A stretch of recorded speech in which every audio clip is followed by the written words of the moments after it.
ఈ రోజుని Kovida arts and cultural academy, అదేవిధంగా తెలంగాణ ప్రజా సాంస్కృతిక కేంద్రం ఉభయల యొక్క సంయుక్త ఆధ్వర్యంలో ఈ సంగీత నాట్య గురువుల యొక్క సమావేశాన్ని ఏర్పాటు చేశాం. దీని ముఖ్య ఉద్దేశం ప్రభుత్వానికి ఈ రంగం ఎదుర్కొంటున్న సమస్యల మీద మీ అందరి అభిప్రాయాలు తీసుకుని ముందుకు వెళ్ళాలని. కెమెరా ముందు నుంచి ఎవరు వెళ్ళకండి,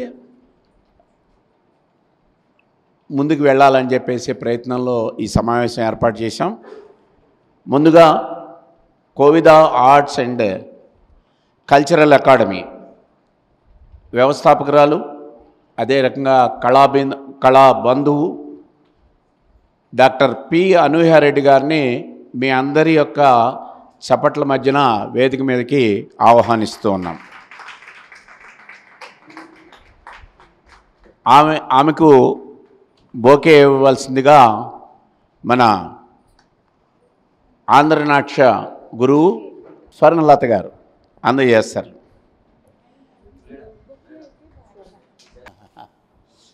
రెండోది నీ రైట్.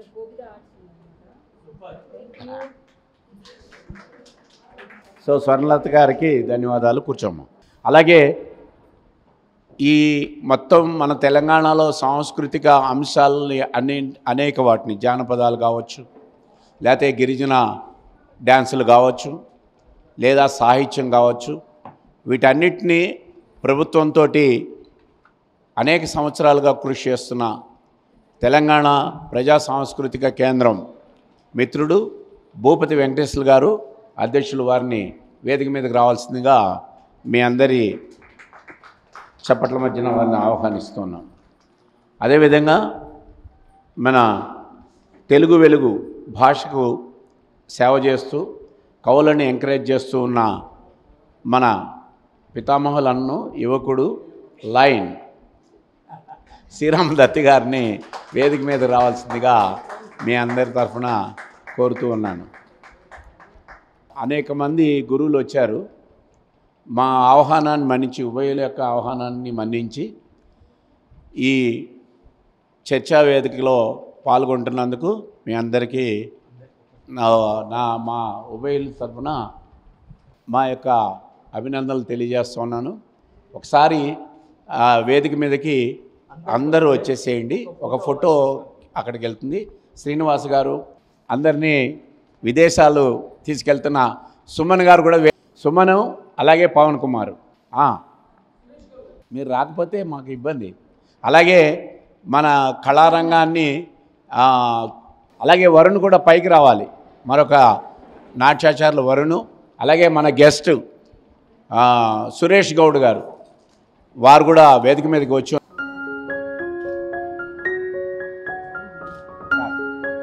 అలాగే మన తెలుగు వెలుగు వారి చేతుల మీదుగా భారతరత్న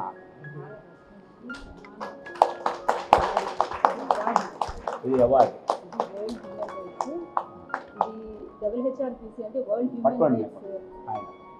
కమిషన్ వాళ్ళు ఇచ్చినటువంటి భారత రత్న శ్రీ శౌర్య సమ్మాన్ అవార్డు.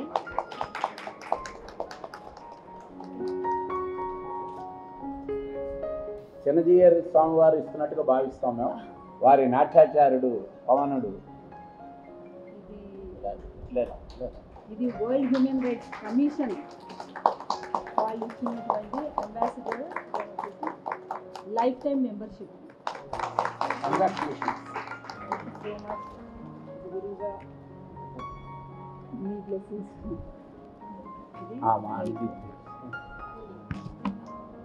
మన అనుదీప్తి, మా ప్రిన్సిపాల్ గారు అనుదీప్తి, ఆవిడ చేతుల మీదుగా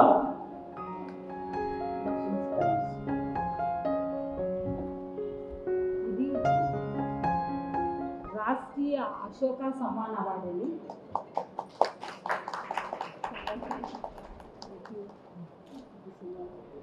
అన్ని అవార్డులు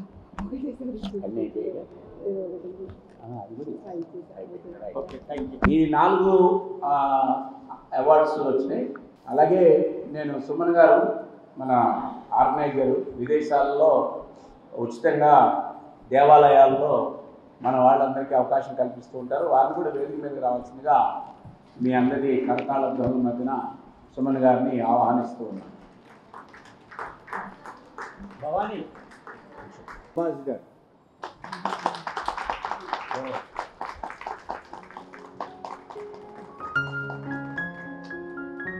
ఓకేనా?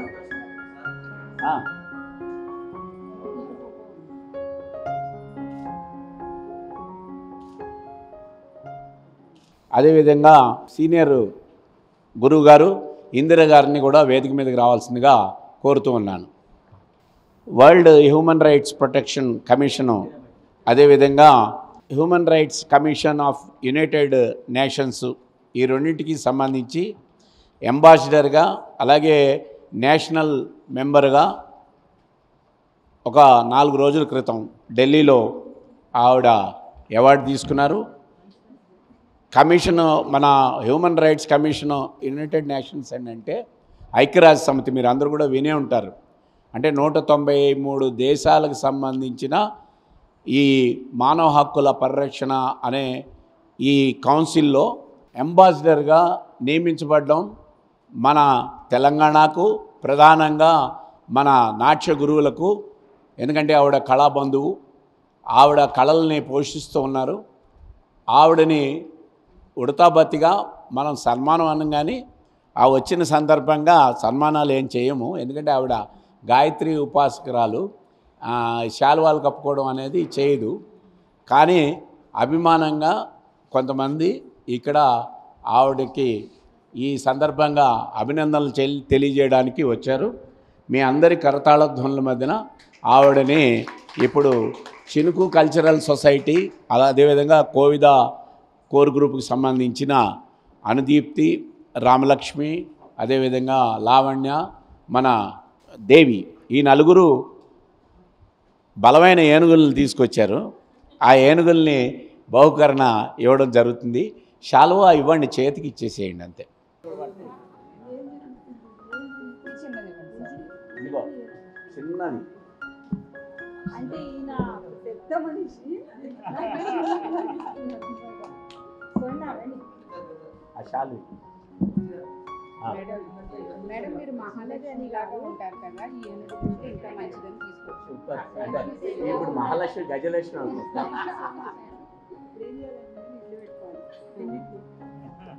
అలా పట్టుకోండి. సూపర్. ఇదిగో నేను ఇచ్చా.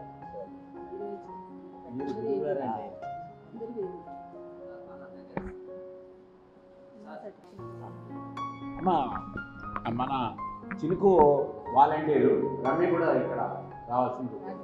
అలాగే రాధిక ఆలస్యంగా వచ్చారు, రోజుల టైం అని రావాల్సింది.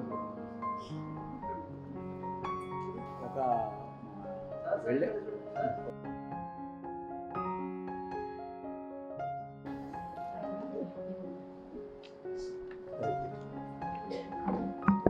అప్లికేషన్ రాయించడానికి వెళ్ళిపోయాం.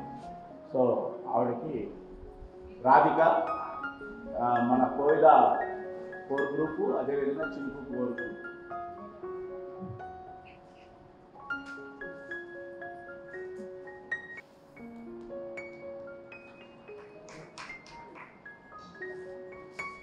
రైట్.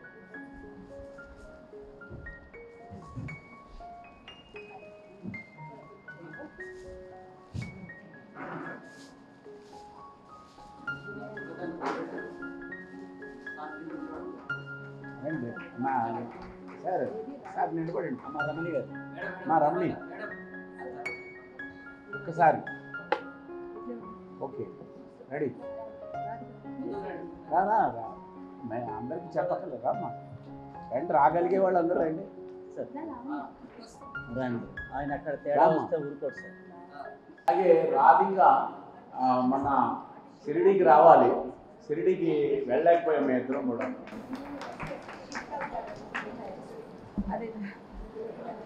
ముందుగా వారి అభిప్రాయాలు ఒక ఇది కూడా తయారు చేసుకుని వచ్చారు. అలాగే మా మిత్రుడు భూపతి వెంకటేశ్వరులు కూడా ఇందులో కవర్ కానీ ఏమన్నా ఉంటే వాటిని సప్లిమెంట్ చేస్తూ సబ్మిట్ చేస్తారు. కాబట్టి ముందుగా ఏదైనా ఆడవాళ్ళకి అవకాశం ముందుగా ఇవ్వాలి కదా. అందుకని కళాబంధువు మన డాక్టర్ పి అనూహ్యారెడ్డి గారు, ఇప్పుడు ఆవిడకి 20 ఉన్నాయండి బిరుదులు. ఇవి చదివేసరికి 1.5 అయిపోతుంది. ఎందుకనంటే సేవారత్న ఉంది, సేవా భూషణ్ ఉంది, బిజినెస్లో అవార్డ్స్ ఉన్నాయి. అలాగే మీ అందరికీ తెలుసు రాధమ్మ కూతురు బెస్ట్ అవార్డు వచ్చింది. ఇలా 20 రకాల అవార్డ్స్ ఉన్నాయి. ఆవిడకి పద్మశ్రీకి అర్హత ఉన్నది, కానీ మన వాళ్ళకి ఆ భాగ్యం లేదు. రేపు కేంద్ర ప్రభుత్వం వచ్చే సంవత్సరం అయినా ఆవిడకి పద్మశ్రీ ఇవ్వాలని అనుకున్న వాళ్ళందరూ చప్పట్లు కొట్టండి. అందరికీ జైహో అండి, గురువులందరికీ జైహో. దెన్ అలాగే డయాస్ మీద కూర్చున్నటువంటి పెద్దలందరికీ నమస్తే. అండ్ దెన్ వచ్చి ప్రతి ఒక్కరికి పేరు పేరు నా ఏమంటారు పాదాభివందనాలు తెలుపుకుంటున్నాను. ఎందుకంటే ప్రతి ఒక్కరూ ఇక్కడ అంటే నాకు ఎంతవరకు అంటే నేను ప్రాక్టికల్గా జనాల్లోకి వెళ్ళి తెలిసి సేవ అని నేనేం చెప్పను దాని గురించి. నేను అంటే మేబీ ఎప్పుడూ నేను రుణపడి ఉన్నాను కాబట్టి నేను అవన్నీ ఆ రుణాన్ని ఈ రకంగా నేను తీర్చుకునే అవకాశం ఇచ్చారు. సో ఇక్కడందరూ నాకంటే పెద్దవాళ్ళు, సో వాళ్ళందరికీ వయసుకి మించిన పనులు చేస్తున్నారు. అలాంటి వాళ్ళతో ఇంకా నేను చాలా చాలా నేర్చుకునేది ఉంది. ఇది ఏం సాధించాను అంటే పద్మశ్రీ వరకు వెళ్ళిపోయారు. పద్మశ్రీకి కొన్ని లిమిట్స్ ఉన్నాయి గురూజీ. ఎలా అంటే నేను ఉన్నటువంటి బిజినెస్లో ఒక ప్రొడ్యూసర్గా, అంటే రాధమ్మ కూతురు అని చెప్పేసి అన్నారు కానీ చేస్తుంది అన్నారు కానీ అందులో ఏం చేస్తుందో చెప్పలేదు గురూజీ. సో రాధమ్మ కూతురు గంగామంగ సీరియల్ ప్రొడ్యూసర్ అండి. ఇప్పుడు మళ్ళీ జీలో ఇంకొక ప్రాజెక్ట్ జరుగుతుంది. అలాగే మా జీలో దెన్ వచ్చేసి జెమినీలో ఇంకొక ప్రాజెక్ట్ జరుగుతుంది అనమాట. సో ఎలా అంటే ఇది Kovida arts and cultural academy అంటే ఒక డిజైనర్గా, ఒక టాలీవుడ్ ప్రొడ్యూసర్గా నువ్వు చేసింది ఏంటిది, నువ్వు చదివింది ఏంటిది, నువ్వు చేస్తున్నది ఏంటిది మా అని చెప్పేసి మీ అందరికీ ఒక డౌట్ రావచ్చు. నా చదువుకి దెన్ వచ్చేసి నేను చేస్తున్నటువంటి ప్రొఫెషన్కి నేను ఎంచుకున్నటువంటి దారికి ఎక్కడ పొంతన అనేది ఉండదండి. ఎందుకంటే ప్రాక్టికల్గా జనాల్లోకి వెళ్ళి చూశాను కాబట్టి గురువులేంటి, గురువులు పడుతున్నటువంటి ఆ కష్టం ఏంటిది, దెన్ వాళ్ళు ఏ రకంగా వాళ్ళ డెడికేషన్ ఏంటిది, పిల్లల్ని నేర్పించే దానిలో వాళ్ళ ఓపిక ఏంటిది, తల్లుల్ని మెప్పించి నచ్చజెప్పి పిల్లల్ని వచ్చేసి ఆలించి లాలించి వాళ్ళని ఏ రకంగా ఓపికగా వాళ్ళకి ఏ రకంగా స్టెప్పు వేయించి వాళ్ళని రాటుదేలేటట్టు ఒక డయాస్ మీదికి తీసుకురావడానికి ఒక అవకాశం కల్పించిన ప్రతి ఒక్క ఇక్కడ గురువులందరికీ నిజంగా పూర్తిగా నేను మీ అందరికీ నమస్సుమాంజలు అర్పించుకుంటున్నానండి. ఎందుకంటే నేను ఇప్పుడు డిప్లొమా లైక్ 5th ఇయర్ చేస్తున్నాను అనమాట. అంటే ఎలా ఉంటుందంటే ఆంజనేయుడి ముందు కుప్పిగంతులు వేసినట్టు అనమాట. అలా అనిపిస్తుంది నాకు. అంటే ఇంకా మనం నేర్చుకోవాలి. ఐఎమ్ ఏ కీప్ లెర్నర్, అంటే నేర్చుకుంటూనే ఉంటాను ఇంకా నేను. అలాంటి తరుణంలో ఇప్పుడు జరుగుతున్నట్టు అంటే ప్రతి ఒక్క ప్రొఫెషన్లో ఐటీ అయినా సరే, దెన్ వచ్చేసి అఫీషియల్స్ అయినా సరే, లేకొచ్చేసి బ్యూరోక్రాట్స్ అయినా సరే, ఎవరి ప్రొఫెషన్లో ఎవరికైనా సరే, ఈవెన్ దో వచ్చేసి స్వీపర్ దగ్గర నుంచి సీఎం వరకు ఎన్ని పోస్టులు ఉన్నాయో అన్ని పోస్టులు భర్తీ చేసిన అది సెమీ గవర్నమెంటా దేనికి సంబంధించినటువంటి ఎన్ని పోస్టులు ఉన్నా దానికి సంబంధించినటువంటి అన్ని ప్రాబ్లమ్స్ ఉన్నాయండి. కానీ మనం చేరగలిగినటివి ఏంటిది అంటే అంటే నా కాళ్ళు ఇప్పటివరకు భూమి మీదనే ఉన్నాయి కాబట్టి భూమి మీద నడిచేవాళ్ళు నాతో పాటు ఉండేవాళ్ళు మనం కలిసి మనం ఏం చేయగలుగుతున్నారు అనే దాన్ని బట్టి నేను ఎంచుకున్నాను. అది కూడా మన చినుకు మన తెలుసు మీ అందరికీ గురువుగారి తరఫున. దెన్ అలాగే మా దీప్తి ఉన్నారు, రామలక్ష్మి అమ్మ ఉన్నారు, దెన్ స్వర్ణ, దెన్ వచ్చేసి మా లావణ్య, దెన్ రాధిక. అంటే వీళ్ళందరూ ఒక కోర్ గ్రూప్ అనమాట. దెన్ దేవి ఏంటంటే కోలాటం దేవి ఏం చేశారంటే ఆల్రెడీ మనకు వచ్చేసి ఒక స్టూడెంట్ తల్లి కాస్త ఎంప్రెస్ అయిపోయి తన్ని ఇంకా ఒక గురువుగా తను వచ్చేసి మలుచుకున్నారు. ఎలా అంటే ఒక డెడికేషన్, మమ్మల్ని చూసి ఆవిడ ఇంకొక ఇన్స్పైర్ అయ్యి ఒకసారి దేవి ఇటు రావాలమ్మా. ఎలా అంటే తను కోలాటంలో తను ఒక దిట్ట అయిపోయి ఇప్పుడు గురువుగా మారిపోయారనమాట. అంటే ఇలాంటి అవకాశాలు ఎలా అంటే చూడండి, ఎలా అంటే స్వయం ఉపాధి. అంటే మనం ఒకరిని చూసి ఒకరు ఇన్స్పైర్ అవుతున్నారు ఇక్కడ. సో ఈ ఇన్స్పైర్ అవుతున్నప్పుడు మనం ఏం చేయాలి, ఇంకా ఎంతోమందికి ఇన్స్పిరేషన్గా ఉండాలి. అదొక్క దాంతో నేను Kovida arts and cultural academy 2014లో కోవిద సహృదయ ఫౌండేషన్తో సర్వీస్ చేస్తూనే ఉన్నాను. సర్వీస్ అనేది నా సాటిస్ఫాక్షన్ అనుకోండి. మేబీ అంటే డిజైనర్ చేసిన డిజైనింగ్ యూఎస్లో మాస్టర్స్ చేసిన తర్వాత దాన్ని నా ప్రొఫెషన్ని అంటే అది ఒక రకంగా నాకు వ్యసనం అనమాట. నన్ను నేను ఇలా ఉంచుకోవడం నా వ్యసనం. సో నా వ్యసనాన్ని ఏం చేశానంటే ఒక ప్రొఫెషన్గా మార్చుకున్నాను. ఆ ప్రొఫెషన్ కాస్త ఏమైపోయింది అంటే ఇంకా అంటే అందం ఆభరణం, అలాగే వచ్చేసి ఆడపిల్లకి ఏంటి చెప్పండి, అందం ఆభరణమే కదా.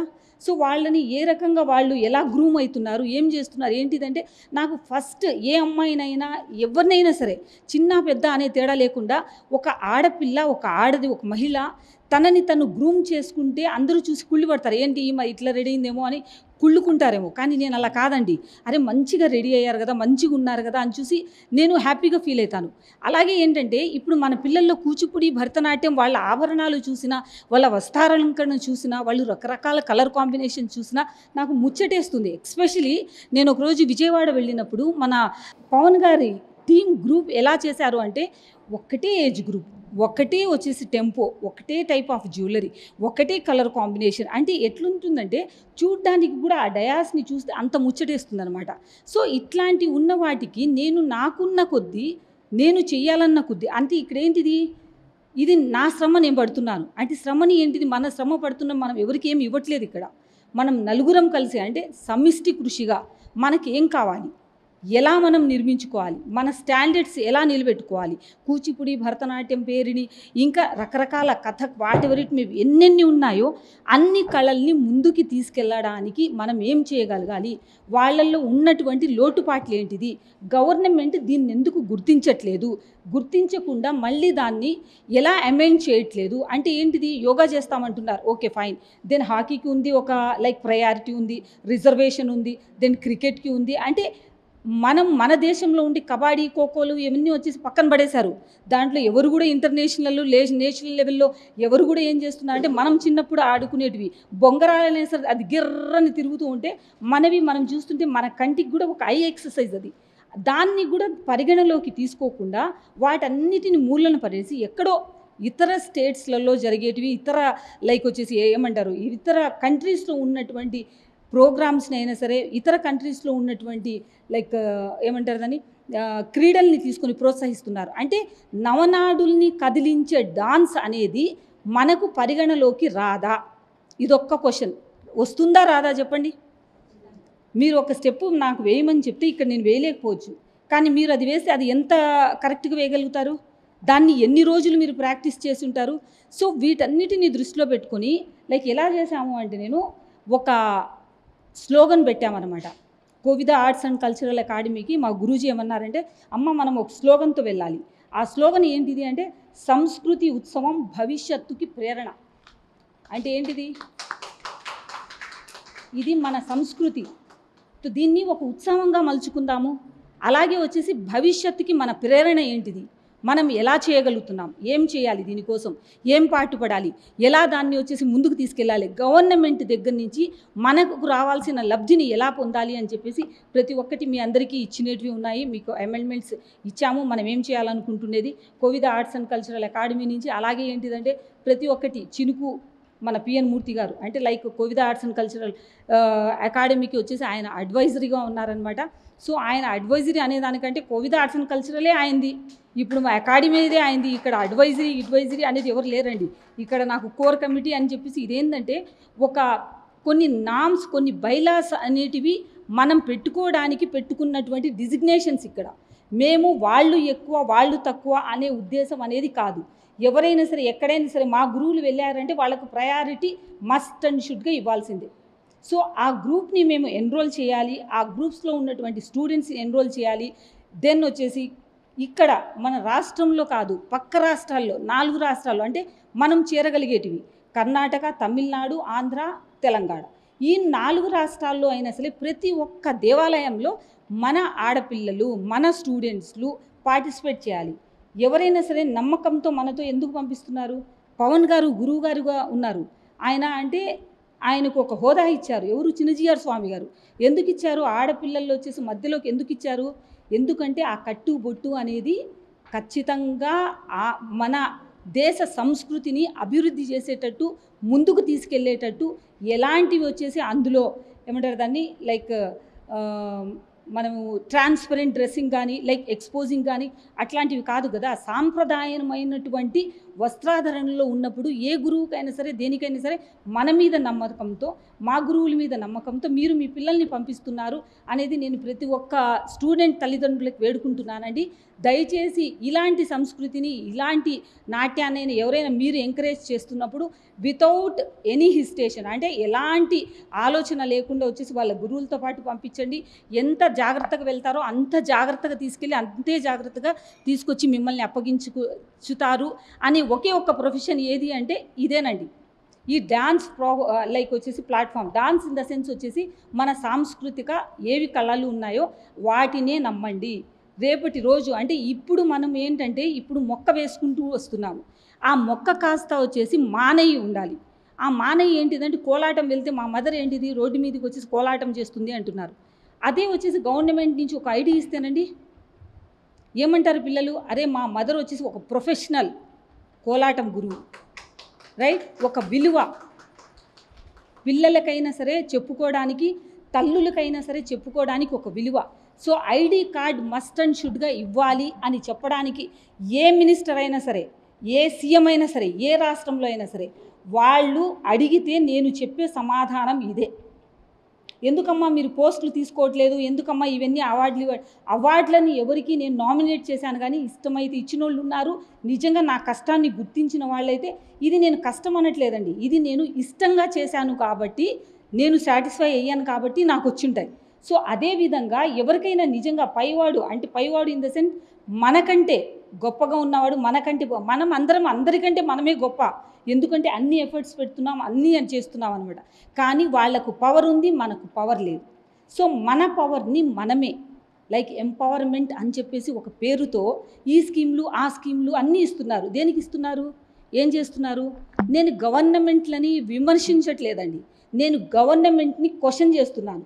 ఏమని క్వశ్చన్ చేస్తున్నాను అంటే క్రీడ అనేది ప్రతి క్రీడల్లో ఉన్నప్పుడు ఒక డాన్స్ అనేది లైక్ కూచిపూడి సాంస్కృతిక నృత్యం అనేది అది క్రీడలోకి రాదా? అది మిమ్మల్ని ఎంటర్టైన్ చేయట్లేదా?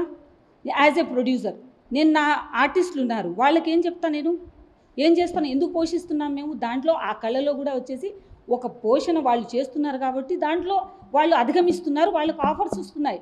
అలాగే ఇంటర్నేషనల్ లెవెల్లో మన పిల్లలు ఎందుకు వెళ్ళకూడదు, మన గురువులు ఎందుకు గుర్తింపు పొందకూడదు అనే ఉద్దేశం చేస్తున్నాము. ఇంకొకటి రాజకీయాల్లోకి so-called what ever it me, A party అయినా సరే, ఏ గురువులైనా సరే, ఎవరైనా చెప్పుకున్నా కూడా వాళ్ళు ఏం చేస్తున్నారు, వాళ్ళ ఎజెండాలో ఎక్కడైనా సరే మేము సాంస్కృతిక కళాకారుల్ని దెన్ వచ్చేసి లేదంటే జానపద కళాకారులని మేము వృద్ధి చేస్తాము అన్న ఎజెండా ఎక్కడైనా పెట్టింది, ఏ పొలిటికల్ పార్టీ అయినా పెట్టింది విన్నారా మీరు? ఎక్కడైనా మీకు కనబడిందా? సో ఏంటిదంటే వాళ్ళు మనకు చేసేది కాదండి, మనకు మనమే సమిష్టి కృషిగా ఇప్పుడు గ్రూపులుగా ప్రోగ్రామ్స్ చేస్తున్నారు, ప్రోగ్రామ్స్లలో నష్టపోతున్నారు, ప్రోగ్రాంలు వచ్చేసి చేయించండి అంటున్నారు, ఎగ్జామ్లు రాస్తున్నారు, ఎగ్జామ్లకు వచ్చేసి నష్టపోతున్నారు, ఇలాంటివన్నీ చేస్తున్నారు. అలాంటివన్నీ కాకుండా వితౌట్ ఎనీ ఎక్స్పెక్టేషన్స్ అంటే ఏంటిది, Kovida arts and cultural academy నుంచి మా గురువు గారు నాకు చెప్పింది, మేమందరూ మా కోర్ కమిటీ అందరూ ఈవెన్ దో పవన్ గారు కూడా వచ్చేసి ఉన్నారనమాట మా కమిటీలో, మాకు అడ్వైస్ ఇవ్వడానికి, నాకు అడ్వైస్ ఇవ్వడానికి. ఎందుకమ్మా అందరి అడ్వైస్ మీరు తీసుకుంటున్నారు అంటున్నారేమో, వాళ్ళే కాదండి, మీరు వచ్చిన ప్రతి ఒక్కరు కూడా మా కోర్ కమిటీలో పార్టే. ఎందుకంటే మీకు జరిగినటువంటి నష్టము, మీకు జరిగినటువంటి కష్టము ఇంకెవ్వరూ జరగకూడదు, ఇంకొక ముందు వెళ్ళకూడదు, ఇలాంటివి జరగకూడదు. అంటే మన హద్దులోకి మన వరకే, మన లైక్ వచ్చేసి ఎలా అంటే ఇప్పుడు మన ఉన్నటువంటి మన ఏజ్ తర్వాత మన జనరేషన్ అయిపోతే నెక్స్ట్ జనరేషన్ వస్తుంది. ఆ నెక్స్ట్ జనరేషన్ వచ్చిందనుకోండి, వాళ్ళు ఇలాంటి కష్టాలు పడకూడదు, ఇలాంటి అవమానాలు పడకూడదు, ఎక్కడికి వెళ్ళినా అవమానించడాలు చేయడాలు, నాటక కళాకారులను వచ్చేసి రోడ్డు మీద నిలబెట్టడాలు, ఎండలో నిలబెట్టడాలు, వాళ్ళు దానికోసం వచ్చేసి పాపం వాళ్ళు ఎదురు చూస్తూ ఉండడాలు, ఎవరో వస్తారు ఏదో చేస్తారు అని చెప్పేదానికంటే కూడా మనకు ఉన్న దాంట్లోనే మనం వెళ్ళి నిలబడదాం, మనం వెళ్ళి చేద్దాం. సో మీ అందరికీ నేను రిక్వెస్ట్ చేసేది ఏంటిదంటే కోవిద ఆర్ట్స్ అండ్ కల్చరల్ అకాడమీలో అప్లికేషన్స్ వచ్చేసి పెట్టినాం అనమాట. సో అప్లికేషన్ పెట్టినాను, దయచేసి అందులో ఎన్రోల్ అవ్వండి. సో ఏంటిదంటే గవర్నమెంట్ని మనం క్వశ్చన్ చేసే రైట్స్ని మనం అందరం చేస్తాము. దెన్ మీకు కావాల్సిన స్టేజ్ని, మీకు కావాల్సినటువంటి ప్రతి ఒక్కటి ఏమేమి కావాలి, వసతి కావాలి, దెన్ వచ్చేసి విద్య కావాలి, మన పిల్లలకి రిజర్వేషన్స్ ఇవ్వాలి. అలాగే పిల్లల రిజర్వేషన్స్తో పాటు వచ్చేసి మనము విద్య, వైద్య, దెన్ వచ్చేసి ప్రతి ఒక్కరికి అంటే ఎలాంటి రిజర్వేషన్ ప్రతి ఒక్కరికి ఇస్తున్నారో అలాంటి రిజర్వేషన్ మనకి కూడా ఉండాలి, కళాకారులకు కూడా ఉండాలి. ప్రతి దేవాలయాల్లో అవకాశాలు రావాలి. అలాగే వచ్చేసి ప్రతి ఒక్కరికి ఐడి కార్డు ఉండాలి. ప్రతి ఒక్కరి సీనియర్ పోస్ట్ ఉన్న మన కళాకారులకి వాళ్లకు మనము పెన్షన్ ఇప్పించాలి. అదేవిధంగా ఇంకొకటి, మన స్కూల్స్లలో ఎక్కడ లైక్ వచ్చి స్కూల్స్లలో ఉన్నటువంటి పిల్లల్లో వీళ్ళు సిబిఎస్ఈ అయినా సరే, లైక్ నార్మల్ స్కూల్లో అయినా సరే, లైక్ ప్రైవేట్ స్కూల్లో అయినా సరే వాళ్ళకు అవకాశాలు కల్పించకపోతే, లైక్ క్లాసికల్ డాన్స్కి లైక్ వచ్చి ఏదున్నా సరే దేనికైనా కల్పించకపోతే, మన ఏరియాస్లో ఉన్నటువంటి పిల్లల్ని, వాళ్ళు ఇంట్రెస్ట్ ఉన్న పిల్లలు మన దగ్గరకు వచ్చినప్పుడు, మన గురువులు నేర్పించడానికి రెడీగా ఉన్నప్పుడు, వాళ్ళ సమయం వాళ్ళు వెచ్చిస్తున్నప్పుడు దానికి గవర్నమెంట్ నుంచి సబ్సిడీ ఇవ్వాలి వాళ్ళకు. దెన్ గవర్నమెంట్ నుంచి వాళ్ళకు వచ్చేసి ఒక ఫీజు లైక్ వచ్చేసి ఏంటిది ఎంతమంది ఉన్నారు స్టామినా, ఆ స్టామినాని చూసి మీరు వచ్చేసి బయట వేరే గురువులు వచ్చేసి వేరే వాళ్లకు మీరు 10 రూపాయలు ఇచ్చే బదులు మాకు 5 రూపాయలు ఇవ్వండి, మా గురువులకి ఖచ్చితంగా తృప్తిగా నేర్పిస్తారా లేదా? మనం నేర్పించగలుగుతామా లేదా చెప్పండి? మనం ఉన్న చోటనే మన పిల్లలకి, మన చుట్టుపక్కల ఉన్నటువంటి పిల్లలకి మనం వచ్చేసి ఖచ్చితంగా ఇప్పిస్తాం కదా. సో ఈ రకమైనటువంటి ప్రతి ఒక్కటి మీ అందరి చేతిలో బ్రోచర్ ఉంది. సో ఇలాంటివంటి అమెండ్మెంట్స్తో వచ్చేసి వెళ్తున్నాం అనమాట. సో మీ అందరికీ ధన్యవాదాలు చెప్పుకుంటూ, ప్రతి ఒక్కరూ మనమందరం లైక్ వచ్చేసి భూపతి అన్న ఇందులో కీ పార్ట్ మీకు తెలిసిందే. ప్రతి ఒక్కటి చేయాలి. ఇప్పుడు మనతో వచ్చేసి ఒక నినాదం చేయించారనమాట. సో చేయాలి అన్న తాపత్రయంతో టీపీఎస్పీ గురించి ఎందుకు చెప్తున్నామంటే ఇట్స్ ఏ అన్స్టాపబుల్ అని. నేను ఇక్కడ వచ్చేసి పవన్ సార్తో కలిశాను, దెన్ వచ్చేసి అమ్మతో కలిశాను, లైక్ అలాగే వచ్చేసి మన రాములు సార్తో కలిశాను, షోయబ్ గారితో కలిశాను, అండ్ మన గురుజీని అందరితో కలిసామన్నమాట. అంటే ఏంటిది, ఇది పార్టీ కాదు, దెన్ వచ్చేసి ఇది ఒక సంస్థ కాదు, ప్రతి ఒక్కరికి జనాలకి ఆదరించడానికి జనం కోసం వచ్చేసి ఉన్నటువంటి ఒక టీపీఎస్పీ, జనం కోసం. ఎప్పుడు జనంలో మనం ఉన్నామనుకోండి, జనం మన కోసం ఉంటారు. జనంలో మనం లేమనుకోండి, జనం మన కోసం లేరు. సో మనం కూడా జనంలో ఉన్నామన్నమాట. ఇప్పుడు అర్థమవుతుందో లేదు. సో మనం కూడా అదే జనం అన్నమాట. సో ప్రతి ఒక్కరం వాళ్ళు ఆచరిస్తున్నటువంటివి నేను ఆచరిస్తున్నాం. ఏంటంటే కొన్ని విషయాల్లో కొన్ని మాటల గురించి కొన్ని విషయాలు నేను క్లుప్తంగా వివరించలేకపోవచ్చు. ఎందుకంటే కొన్ని లిమిట్స్ నా గురించి మాకు కూడా పెడతారనమాట. అంటే ఎంతైనా మా అడ్వైజరీ కదా, సో ఆయనే ఆచరించాల్సి వస్తుంది. సో అందుకని దీనికోసము నిజంగా మీరు మీ సమయాన్ని వెచ్చించి వచ్చినందుకు పవన్ గారికి, దెన్ భూపతి అన్నకి, దెన్ వచ్చేసి ఇక్కడ సురేష్ గారికి, ఇక్కడ మా మూర్తి సార్ ఉన్నారు, ఈయన పెద్ద ఆయన సార్ వచ్చేసి తెలుగు వెలుగు అంటే మీకు తెలిసిందే కదా, తెలుగులోనే వెలుగు ఉందండి. అంటే తెలుగు ఆ రోజుల్లోనే ఆయన ఎలా పెట్టారంటే తెలుగు వెలుగు అంటే నాకు నిజంగా అంటే అది ఎప్పుడో చిన్నప్పుడు మనం చూస్తూ ఉన్నదాన్ని ఇప్పుడు నేను సార్తో నేను ఉన్నానా అని చెప్పేసి నాకు ఒక రకమైన ఫీలింగ్ అనమాట. అంటే ఐ ఫీల్ ప్రౌడ్. అంటే అప్పుడు ఒక నెంబర్ 1 ఉన్నటువంటి మీకు దినపత్రిక అది, అంతే కదండి సార్?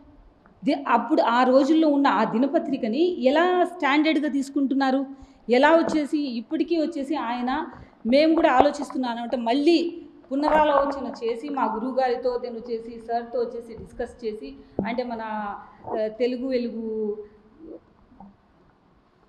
ఓకేనా అంటే గురూజీ ఏం చేస్తున్నారని చూస్తున్నారు అనమాట. అంటే మధ్యలో ఇంటరప్ట్ ఉంటుంది మనకు. సో అలాంటి ఆలోచన చేసి ఏం చేస్తున్నామంటే తెలుగు వెలుగుని మళ్ళీ Kovida arts and cultural academy నుంచి రీఎంట్రీ ఎందుకు చేయకూడదు అనేది ఒక ఆలోచనలో ఉన్నామండి మేము. దాన్ని మేబీ ఇప్పుడు వితిన్ ఫ్యూ మంత్స్లో కూడా దాన్ని కూడా మేము స్టాండర్డ్ చేయబోతున్నాము. అదేవిధంగా మా గురూజీ కూడా చెప్పారనమాట, అమ్మ మనం ఇది టేక్అవుట్ చేసి మనం చేద్దాము, ఎలాగో సార్ ఉన్నారు మనతో అని చెప్పేసి అంటున్నారు.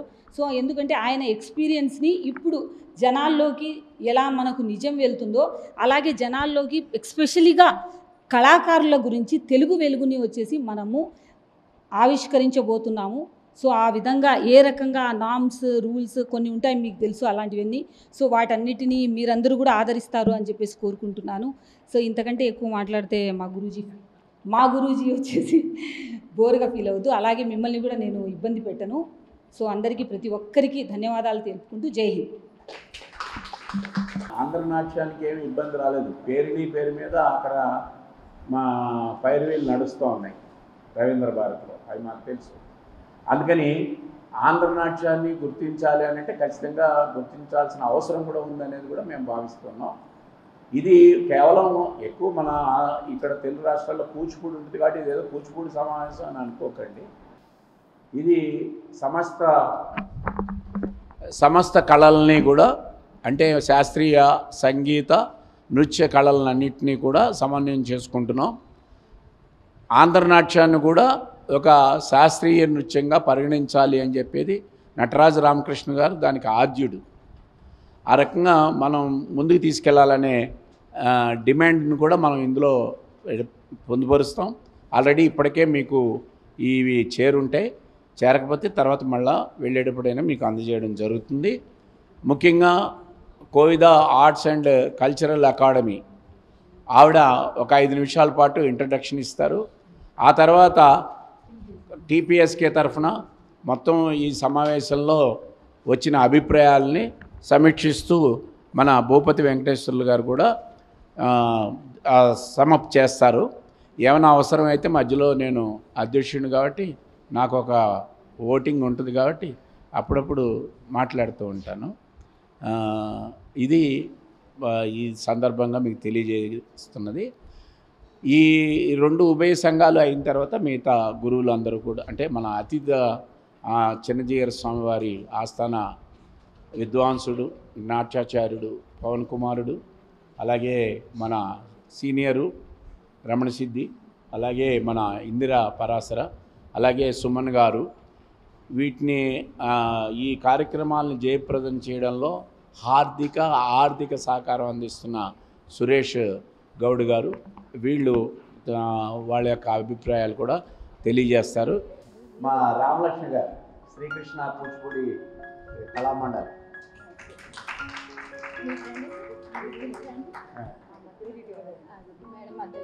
అంటే నేను కూడా సిరిడి వెళ్ళలేదు. అది ఇక్కడ సిరిడి నుంచి మాకు ఇక్కడ మెమెంటో వచ్చేసింది.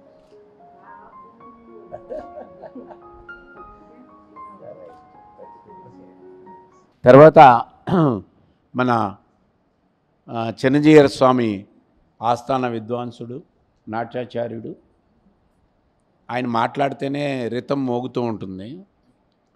ఆయన మాట్లాడుతూ ఉంటే చేతులు కాళ్ళు కదులుతూ ఉంటాయి, నృత్యం చేస్తున్నట్టే ఉంటుంది. మన పవన్ కుమారుడు, అంటే నేను పవన్ కుమారుడు అంటాను, పవన పుత్రుడు, ఆయన చాలా వాయువేగంతో ఉంటాడు. ఆయన మాట్లాడాల్సిందిగా కోరుతున్నాను. నాకు ఈ అవకాశం ఇచ్చినటువంటి మూర్తి గారికి, మేడం గారికి, అనుహారెడ్డి మేడం గారికి, ఇతర గురువులకు అందరికి కూడా నమస్కారాలు తెలియజేస్తూ, ఫస్ట్ ఆఫ్ ఆల్ చాలామంది డ్యాన్స్ టీచర్లు మనమందరం ఒక యూనిటీ అనేది కనుక ఉంటే ఏదైనా సాధించవచ్చు. చాలామందికి కూడా నాకు అనిపించిన విషయం ఏంటంటే, మనకున్న హక్కులు మనకు తెలియకపోవడం. మనం ఓటేస్తేనే ఏ రాజకీయ నాయకుడైనా ఆ కుర్చీలో కూర్చుంటారు. కుర్చీలో కూర్చున్న తర్వాత ప్రతి ఒక్కరికి కూడా నేను చూస్తుంటాను కదా, రవీంద్ర భారతి బుక్ చేద్దాం అనడానికి మాకు 7 నెలలకు కూడా ఖాళీ లేదంటున్నారు. ఇచ్చిన వాళ్ళకే సుమారు ఒక 10-15 సార్లు నెలలో వాళ్ళవే ఉంటున్నాయి. ఎలా ఉన్నాయి ఎవరికి తెలియదు. అసలు ఒక టీచర్కి ఇన్ని ప్రోగ్రామ్స్ అనేది లేకపోవడం మూలంగా ఎవరెవరో వచ్చి ఆర్గనైజర్లు పెట్టుకుని మన టీచర్లు మనం పోషించి వాళ్ళు ఇచ్చే 200-300 మనం ఆ కమిషన్కి కనుక మనం తీసుకుని, ఎందుకంటే మనకున్న పరిస్థితులు అట్లాంటివి. 1వ తారీఖు నుంచి 5వ తారీఖు లోపల ఏ ఒక్క స్టూడెంట్ కూడా గురువుకి ఫీజు పే చేయరు. మరి గురువు ఎలా బతుకుతారు? పైగా మనం ఏదన్నా కనుక ₹1 తీసుకుంటే కంపోజ్ చేసినందుకు తీసుకుంటున్నారు గురువుగారు. పలానా ప్రోగ్రాంకనో అవార్డుకనో రివార్డుకనో అది మటుకు లెక్కలోకి రాదు. ప్రతిదానికి మనం కంపోజ్ చేసినందుకు ఎందుకు ఇవ్వరు? నువ్వు నెల జీతం ఇస్తున్నాగా తీసుకున్నావు, నువ్వు కానీ ఆ పాటని నీకు కాంపిటీషన్కి కానీ ఎక్కడికి కానీ వెళ్ళి వచ్చేంత వరకు కూడా నీకు నేర్పించేటటువంటి గురువుకి హక్కు లేదు. ఎందుకంటే తన సొంత పిల్లల్ని తయారు చేసుకునేగలిగినటువంటి బెటర్ అనిపించే స్థితికి వెళ్ళిపోయారు గురువు. ఎందుకంటే పలానా ప్రోగ్రాం కంటే మీ పిల్లల్ని పంపించానంటే వాళ్ళకి ఇష్టమైతే పంపిస్తారు, లేకపోతే లేదు. లేదా వాళ్ళ పిల్లకి ఇందులో బాగా ఉంటుంది అని అంటే పంపిస్తారు, లేకపోతే లేదు. లేదా పక్క పిల్ల కన్నా బాగా చేసిందంటే ఏమంటే ఆ పిల్ల మానేస్తుంది. ఇన్నాళ్ళు నేర్పుకున్న గురువు పరిస్థితి ఏంటి? 2 ఏళ్ళు ఒక పిల్లని తయారు చేసుకుని ఆ తల్లిదండ్రుల యొక్క కోరిక మేరకే నువ్వు బతకాల్సి వచ్చినప్పుడు సొంత కూతురికి నేర్పుకోకుండా ఎవరికి నేర్పుతారు గురువుగారు? ఆ హక్కు ఇది లేదు. నిజంగా ఈ పాపని నేర్పించాను, ఈ తల్లిదండ్రులు ఎంతో తర్వాత గురు బ్రహ్మ గురు విష్ణు అనేది పోయి శిష్య బ్రహ్మ శిష్య విష్ణు అనే శ్లోకం తొందరలో రాబోతుంది. నేను మాస్టర్ గారితో, నేను గురువుగారితో నేను అంత ఎందుకు లేదంటే అందరికన్నా ఎక్కువ అనురెడ్డి గారితో నాతోనే ఎక్కువ రోజులు మేము పాలు పంచుకుంటాం. నైట్ 11, 12 వరకు ఇవే చర్చించుకుంటాం. నాకు చాలా గైడెన్స్ ఇస్తారు సార్. భావాలన్నీ ఒకటే. మీరు నమ్ముతారో నమ్మరో, నేను గ్రూప్లో చాలా ఫైట్ చేశాను. వ్యక్తిత్వ హననం కూడా పొందే నేను. అయినా నేనేం బాధపడలా. ఎందుకంటే వెళ్ళి స్వామివారి దగ్గర కూడా తెలుసు, నేను ఏదన్నా ఉంటే డైరెక్ట్ ఉన్నదన్నట్టు మనసులో లేకుండా బయటకు మాట్లాడేస్తాను. మొన్న రీసెంట్గా ఒక ప్రోగ్రాం జరిగింది. సుమారు మనం ఇక్కడ ప్రోగ్రాం పిలిస్తేనే 30-40 మంది రారు. మరి అదేంటో మరి డబ్బులు 2500, 3500, 4500 పెట్టే వాళ్ళకి 3000 మంది పిల్లలు ఎలా వెళ్ళిపోతున్నారో నాకు అర్థం కాల. తిరుపతిలో ఒక ప్రోగ్రాం జరిగింది. తీసుకువెళ్ళి ఆ పాపం ఆర్గనైజర్ గారు ఏం చేశారంటే ఆస్థాన మండపంలో పెట్టేశారు. ఆస్థాన మండపానికి కొన్ని రూల్స్ అండ్ రెగ్యులేషన్స్ ఉన్నాయి. ఎవరు పడితే వాళ్ళు ఎలా పడితే అలా చేయడం లేదు. దేవుడు తాడారు వెళ్ళిపోయి కలెక్ట్ చేసిన సొమ్ము 50 లక్షలు. మీరు నేను ఏనాడన్నా సంపాదిస్తామా? ఒక ఆర్గనైజర్ యొక్క ఒక్క ప్రోగ్రాం వాల్యూ 50 lakhs. అంత జరుగుతుంది మన డ్యాన్స్ మాస్టర్ల మూలంగా బయట వ్యాపారం. ఈ టీచర్ ఏం చేస్తుంది అనుకుంటే, మహా అయితే కంపోజ్ చేసినందుకు 500 తీసుకుంటుంది. టీచర్ ఏం చేస్తారండి, 10 మంది పిల్లలు మహా అయితే 15 5,000 రూపాయలు నీ నుంచి నువ్వు తినేది. కానీ ఆ ఆర్గనైజర్ సుమారు 2,800 మందితో 2,000 రూపాయలు మహా అయితే ఒక 2,800 ఇంటూ వేయండి, 2,800 ఇంటూ 2,000 రూపాయలు వేయండి. ఎంత? ఒకసారి క్యాలిక్యులేటర్ తీసుకునేయండి. 56 లక్షల్లో 16 లక్షలు ఖర్చులు తీసేస్తే ఎంత మిగులుతుంది చూడండి. ఒక ఆర్గనైజర్కి మన మూలంగా మిగిలే సొమ్ము. ఇది ఎవరికన్నా తెలుసా? ఎవరిని అడగగలుగుతారా? ఇది అయిపోగానే మళ్ళీ ఇంకొక 2 నెలల్లో ఇంకో ప్రోగ్రాం, ఇంకో ఆర్గనైజర్ వస్తారు. చక్కగా వాళ్ళ దుస్తుల్లో చక్కగా నగలవన్నీ ఉంటాయి, కానీ మన నోట్లో మట్టే. మాస్టర్ గారు అందుకే దీన్ని వ్యతిరేకిస్తూ ఉచితంగా ఇన్ని ప్రోగ్రాంలు పెట్టారు. మీరు ముఖ్యంగా చేయవలసింది వీళ్ళని విమర్శించడం వదిలేసి మనని మనం టైట్ చేసుకుందాం. మనం ఒక రక్షణ కవచం ఏర్పాటు చేసుకుంటే బయట వచ్చి దూరడు. రీసెంట్గా మన ప్రోగ్రాంలో తెలంగాణకు సంబంధించిన డ్యాన్సులు మనం చేస్తే వేరే గ్రూపుల్లో మన దానికి సంబంధించి పెట్టారు మేడం. ఎంత ధైర్యం ఉంటే పెట్టాలి? మనకు సంబంధించి మనమందరం తెలంగాణ బోనాలు డ్యాన్సులు మేము చేస్తే, తెలంగాణ పాటలు చేస్తే అది గ్రూపుల్లో పెట్టారు. గురువుగారు మేమందరం పెట్టా, నేను ఎందుకు ఖండించకూడదు? మనది మన ఇష్టం అండి. ఇక్కడ మనం కలిసి మనం ఏమైనా పిచ్చి డ్యాన్సులు చేసామా, అసభ్య డ్యాన్సులు చేసామా, అసలుకరమైన డ్యాన్సులు చేసాం. తెలంగాణ పాటలు పెట్టి చేస్తే అది గ్రూపుల్లో పెట్టేటంత హక్కు వేరే వాళ్ళకి ఇవ్వకూడదు. మనని మనం పరిరక్షించుకోవాలంటే మీరు చేయవలసింది ఒకటే, ఒక్కొక్క టీచరు 10 మంది టీచర్లను జాయిన్ చేయండి, ఇంకేం వద్దు. మీరు ఒక్కొక్క టీచరు ఒక్కొక్క 10 మంది టీచర్ని మన సంస్థలో జాయిన్ చేస్తే, ఇప్పుడు ఎంతమంది ఉన్నారు ఇక్కడ? 50 మంది ఉన్నారు. ఒక్కొక్కళ్ళు 10 మందిని చేస్తే 10 మంది చాలదా? 10 మంది టీచర్లు మన దానిలో అన్ని ప్రోగ్రాంలు ఉచితమే కదా. 3,000 4,000 రూపాయలు ఎందుకు? మనమే చేద్దాం. ఆ గిన్నిస్ వరల్డ్ రికార్డు మనమే పెట్టుకుందాం. పెట్టుకోలేమా? ఒక్కొక్క టీచర్కి ఎంతమంది ఉన్నారు? నేను ఒక్కడే 2,000 మంది పిల్లల్ని తెచ్చా. నేను ఒక్కడే మొన్న ప్రోగ్రాం స్వామివారి దగ్గర చేస్తే నేను ఒక్కడే గురువుని 2,000 మందిని తెచ్చారు. అంతలో అవసరంలా మీరు 50 మంది పిల్లల్ని తాండి. 50 × 50 ఎంతమంది? 2,500 మంది పిల్లలు.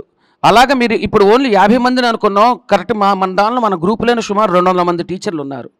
200 మంది ఇస్తే ఇప్పటి వరకు గిన్నెస్ వరల్డ్ రికార్డు కేవలం 7,109 మంది. గట్టిగా కనుక మీరు కనుక కృషి చేసి మన దానిలో చేసి ఉచితంగానే పెడదాం, లేదా మినిమం అమౌంట్ పెడదాం. పెడితే ఈజీగా కూడా మనం గిన్నిస్ వరల్డ్ రికార్డ్ మనది వచ్చేస్తుంది. ఓకేనండి, నేను చెప్పింది అర్థమైందా మీకు? ఎలా మీరు ప్లాన్ చేసుకుని కనుక వెళ్తే మన వెనకాల మేడం గారు ఉన్నారు, సార్ ఉన్నారు. ఎవరికైనా సరే ఇంకోటి చెప్తాను, ఉన్నట్టుండి మనకి నేనే వెళ్తుంటాను, నాకు యాక్సిడెంట్ అయింది, నాకేంటి పరిస్థితి? ఎంతమంది టీచర్లు గ్రూపుల్లో పెడుతుంటారు తెలుసా? ఎంతమంది బాధలు. నేను సార్తో అదే చర్చించి వెంటనే మేము అనుకుంటే మేడం గారు ఒక మాట ఇచ్చారు, గట్టిగా చప్పట్లు కొట్టండి, మీరు ఎంత కలెక్ట్ చేస్తారు దానికి 2 నేను బ్యాంకులో వేస్తానన్నారు. మీకు ఎప్పుడే టీచర్కి అవసరం వచ్చినా మా వారికి ఎలా జరిగిందని కుటుంబ సభ్యులకైనా సరే, లేదా దానికి తగ్గట్టు ఇంకేమన్నా మనం ఏదైనా హెల్త్ ఇన్సూరెన్స్ కానీ ఏదైనా సరే మనకంటూ ఒకటి ఉండదు. ఒక్క డాన్స్ టీచర్కి సరైన ఇల్లు ఉందండి చెప్పండి? నిజం చెప్పండి, వాళ్ళ వరకు ఇళ్ళు కట్టుకోవడం ఏంటి, వాడవాడు అపార్ట్మెంట్ వేసుకోండి, బిల్డింగ్ మీద బిల్డింగ్ మనకొద్దా? ప్లస్ గవర్నమెంట్కి హక్కు కూడా ఉంది. మనం వెళ్ళి ఒక ప్రోగ్రామ్ చేయాలంటే ఇచ్చిన వాళ్ళకే ఇచ్చి మనమేం తప్పు చేసాం? మనం ఓట్లేస్తేనే కదా వాళ్ళు గెలిచింది. మీరందరూ కూడా ఉంటే కనుక అందరం వెళ్ళి ఇక్కడ మనకి ఇప్పుడు ఇదివరకు అంటే మనకు అండలేదు, ఇప్పుడు ఇంతమంది అండున్నారు. నేను ఒకటే కోరుకున్నా, నా జీవితంలో నా శ్వాసలో ఇంకో సంవత్సరం ఈయనకి ఇచ్చి ఈ యువకుని చేయాలని నేను కోరుకుంటున్నా. మన గురించి పోట్లాడేటువంటి మనిషి, నిస్వార్థమైనటువంటి మనస్తత్వం ఉన్నవాళ్ళు, ప్లస్ ఇంతమంది టీచర్లు, వీళ్ళందరూ కూడా బంగారు కొండలు. మీరు నిజంగా మాట్లాడే విధానం కానీ ఇది కానీ అందరిని రిసీవ్ చేసుకోవడం కానీ, మేడం గారిని చూస్తాను, అందరిని చూస్తాం. మనం వేరే వాళ్ళ ప్రోగ్రాంలు వద్దు, అన్ని గోళ్లలోనూ ఉచితంగానే ఈవోతో మనం ఒక్క లెటర్ పెట్టుకుంటే తెప్పిస్తారా లేదా మేడం? విత్ సెకండ్స్ వెళ్తే మనం అందరం కలిసి తలా ప్రోగ్రాం. నేను ఇప్పుడే చెప్తాను, అందరికీ ప్రోగ్రాం అయిన తర్వాత నేను చేస్తా. ఓకేనండి, మీ అందరి ప్రోగ్రామ్స్ అయిన తర్వాతే చేస్తా. మనకు అది కాదు కదా. మనం అందరం కూడా మన ఇంట్లో వాళ్ళు, ఇప్పుడు ఆ మేడం గారు ఉన్నారు, అక్కడ ఉన్నారు, ఇక్కడ ప్రోగ్రాంకి వెళ్తుంటారు, ఎంతో రిస్క్ తీసుకుంటారు. పిల్లల్ని వెళ్ళి తీసుకొచ్చేంత వరకు మనకి రిస్క్, తీసుకొచ్చేంత వరకు రిస్క్. పిల్లల పేరెంట్స్కి కూడా అవగాహన, గురువు అంటే గౌరవం. మీకు ఇంకోటి నేను చెప్తున్నాను, మీరు ఇది లేదు అది లేదు అనుకోవద్దు. సుమారు నా దగ్గర 600 పాటలు ఉన్నాయి కూచిపూడివి. ఇప్పటికిప్పుడు ఇమ్మన్నా కూడా నేను ఇప్పటికి ఇవ్వడానికి సిద్ధంగా ఉన్నాను. మీకు సంబంధించి వర్క్షాప్ పెడతాము. నట్టువాంగానికి సంబంధించి కూడా జయకుమారాచారి గారితో మాట్లాడాం మొన్న. మేము మొన్న ఎగ్జామ్స్ చేసే విధానం ఇక్కడ చిన్నజీరి స్వామి ఆశ్రమం, విజయవాడ చిన్నజీరి స్వామి ఆశ్రమం కూడా నేనే అక్కడ ఏర్పాటు చేసాం. ఆశ్రమంలో ప్రతి ప్రోగ్రాం ఫ్రీయే, మీకు తెలుసు, 5 ఏళ్ల నుంచి జరుగుతాం. ఎప్పుడు కావాలంటే అప్పుడు పెడతాం. అక్కడ విజయవాడలో పెడదాం, కాంపిటీషన్స్ పెడదాం. రేపు బాలాత్సవం తరఫున కాంపిటీషన్స్ ఇక్కడే పెడదాం. 2 ఇస్తానంటున్నారు మీరు. పిల్లలందరినీ తీసుకొద్దాం, అందరికీ ఇద్దాం. వాళ్ళకి ఎందుకండి చేద్దాం, మన దానికి మనమే చేసుకుందాం. మినిమం 200-300, అంతకు మించి మినిమంలో ఖర్చులు పెడదాం. లేదు ఈ లోపల మా స్పాన్సర్స్ ఉంటారు, ఏంటి సార్ మీరు ఎవరా మా పిల్లల కోసం? ఎంతమంది ఎవరు? నా పేరెంట్లో చాలామంది ఉన్నారు ఇచ్చేవాళ్ళు. స్వామివారిని అడిగినా అయిపోతుంది. మీరు ఆశ్రమంలో ఎప్పుడు పెట్టినా భోజనం దగ్గర నుంచి వాళ్ళకి అక్కడ లోపల దర్శనం దగ్గర నుంచి మేము ఇప్పటివరకు నేను కోట్లు తిన్నాను పెట్టింది ఒక ఆవిడ. తిన్నానో తినలేదో గురువులందరికీ తెలుసు. స్వామివారి దగ్గర ప్రతిదీ లెక్కెళ్తుంది. నేను అయిపోగానే ప్రోగ్రామ్గానే ఇవ్వాలి కదా, షీట్ ఇవ్వాలి కదా. వాళ్ళు నాకు డబ్బులు ఇవ్వరు, వస్తువులు ఇస్తారు. అర్థమైందా మీకు? భోజనం అనుకోండి, భోజనం ఎంతమందో చెప్పండి అని భోజనం వండుతారు, కానీ భోజనంకి సంబంధించిన డబ్బులు నాకు ఇవ్వరు కదా. ఎవరు అడిగినా కానీ ఏది అడిగినా కానీ ఫేస్ చేయడానికి నేను రెడీగా ఉన్నాను. ఎందుకంటే నాకు 2 కళ్ళు ఉన్నాయి, మీరిద్దరు ఉంటే చాలు నాకు. అందుకే నా వయసు కూడా ఇస్తాను, మీరు ఇంకా యువకులు అవ్వాలి గురుగారు. అలాగా ఇంకా చాలా రమణిసిద్ధి గారు ఉన్నారు. వీళ్ళందరూ కూడా చాలా పెద్ద మంది గురువులు ఇంతమంది ఉన్నారు. మన హక్కులు మనకు తెలిసి ముందు ధైర్యాన్ని ఉంచండి, భయాన్ని వదిలేయండి. మేము అక్కడ దాకా రావడం అమ్మో కష్టమేమో, పోరాటానికి ఇప్పుడు ఆయన మనందరికీ పోరాడుతున్నప్పుడు పెద్దవాళ్ళని కలవడానికి భయం ఎందుకండి? మన ఏమైనా కొడతారు, తిడతారు, చంపేస్తారు. మనం తప్పు చేసామా? మన హక్కును మనం అడగడానికి కూడా భయపడేటైతే ఈ ఫీల్డ్ వదిలేయండి. లేదు మేము ధైర్యంగా చేస్తాం, మా పిల్లల కోసం ప్రోగ్రామ్స్ కావాలి అనుకున్నప్పుడు కనుక ఉంటే ముందు మీ పిల్లల్ని మోటివేట్ చేయండి. అక్కడ అందులో యాడ్ కనబడింది, ఇందులో యాడ్ కనబడింది. తిరుపతి దర్శనం చేయాలని ఉంటుంది. దర్శనం చేయడం కోసం నువ్వు 4,000-5,000 ఖర్చు పెట్టుకుని అక్కడ దాకా దర్శనంకి వెళ్ళి పిల్లలు ఎంత ఇబ్బంది పడ్డారో తెలుసా మీకు? ట్రైన్ వెళ్ళి ప్రోగ్రామ్ మధ్యలో ప్రోగ్రామ్ క్యాన్సిల్ వెళ్ళిపోండి అన్నాడంట ఆడెవడో. పరిస్థితి ఎంత దారుణంగా ఉంటుంది ఆ పిల్లల పేరు. మీరే వెళ్ళారనుకోండి, చక్కగా ఎంతో సందేశం ఆడుతూ పాడుతూ దేవుడి దగ్గర దర్శనానికి వెళ్దామని పిల్లలకి ఏం తెలుసు, ట్రైన్లో వెళ్తారు. రేణిగుంట దాకా వెళ్ళంగానే ప్రోగ్రామ్ క్యాన్సిల్, ఫోన్ తీయడం మానేశాడు ఆర్గనైజర్. వెళ్ళిన టీచర్కి ఎలా ఉంటుంది, ఎంత భయం ఉంటుంది. సమాధానం చెప్పుకోవాలి కదా పేరెంట్స్కి. వాళ్ళ మొగుళ్ళు ఊరుకుంటారా? అంత టెన్షన్ పడినా అంత బాధపడిన వాళ్ళు కూడా వెళ్ళి మొత్తానికి నానా ఇది బాధలు పడి బయటకు వచ్చారు. అంత కర్మ మనకేమొచ్చింది? గురుగారు వీళ్ళందరూ కనుక్కుంటే పలానా గుళ్ళో శ్రీశైలం దేవస్థానం ఈవో గారికి ఒక లెటర్ పెట్టుకుంటే ఫ్రీ, అన్ని చోట్లకి పెట్టుకుంటే మన మహా అయితే దారి ఖర్చులు అయితే నేర్పించినందుకు ముందే చెప్పండి, ఏమంటే ఈ పాట మీరు నేర్పించినందుకు 500 రూపాయలు అవుతుందండి. అయితే 10 మంది నుంచి 5,000 రూపాయలు ఇస్తే టీచర్కి తింటే ఇంకెవరు తింటారండి? నువ్వు అమ్మా నాన్న తర్వాత గురువుని నువ్వు అంటున్నావు, కానీ ఆచరణలోకి వస్తే ఇది అవ్వట్లా. మీరు మటుకు ప్రామిస్ చేయండి, ఒక్కొక్క గురువు 10 మందిని తీసుకురండి చాలు. మీకు తెలిసిన అందరు గురువులు ఉంటారు కదా, ఏమంటే మనం అందరం ఒక యూనిట్ అవుదాం, ఈ సంస్థలో రండి. మన సభ్యత్వానికి కూడా రుసుమేం పెట్టలా, డబ్బులేం పెట్టలా, ఉచితంగానే. నాకు ఎంత నచ్చిందంటే పిచ్ మహారాజు మా సారు, అది పరీక్ష ఫీజు కూడా తీసేస్తాను, అన్నీ ఉచితంగా చేసేద్దాం అంటారు. సార్ అది కాదు, కొంచెమైనా కొంత ఉంటాయి కదా, అవి కూడా మీరు చూసుకోవాలి. అవన్నీ ఎలా పడితే అలా మీరు వాగ్దానాలు చేయకండి అన్న.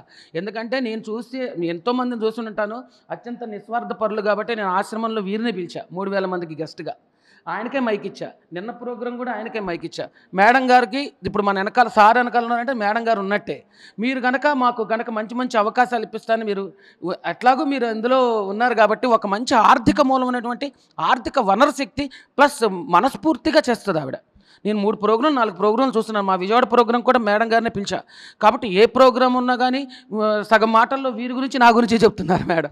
కాబట్టి నేనేమన్నానంటే సంక్షేమం, మన సంక్షేమం కోసం ఏవైతే ఉన్నాయో, ఇంకోటి మీకు ఇంకో అత్యంత రహస్యం చెప్తున్నాను. కేంద్ర ప్రభుత్వం అంట స్థలం ఇస్తుందంట.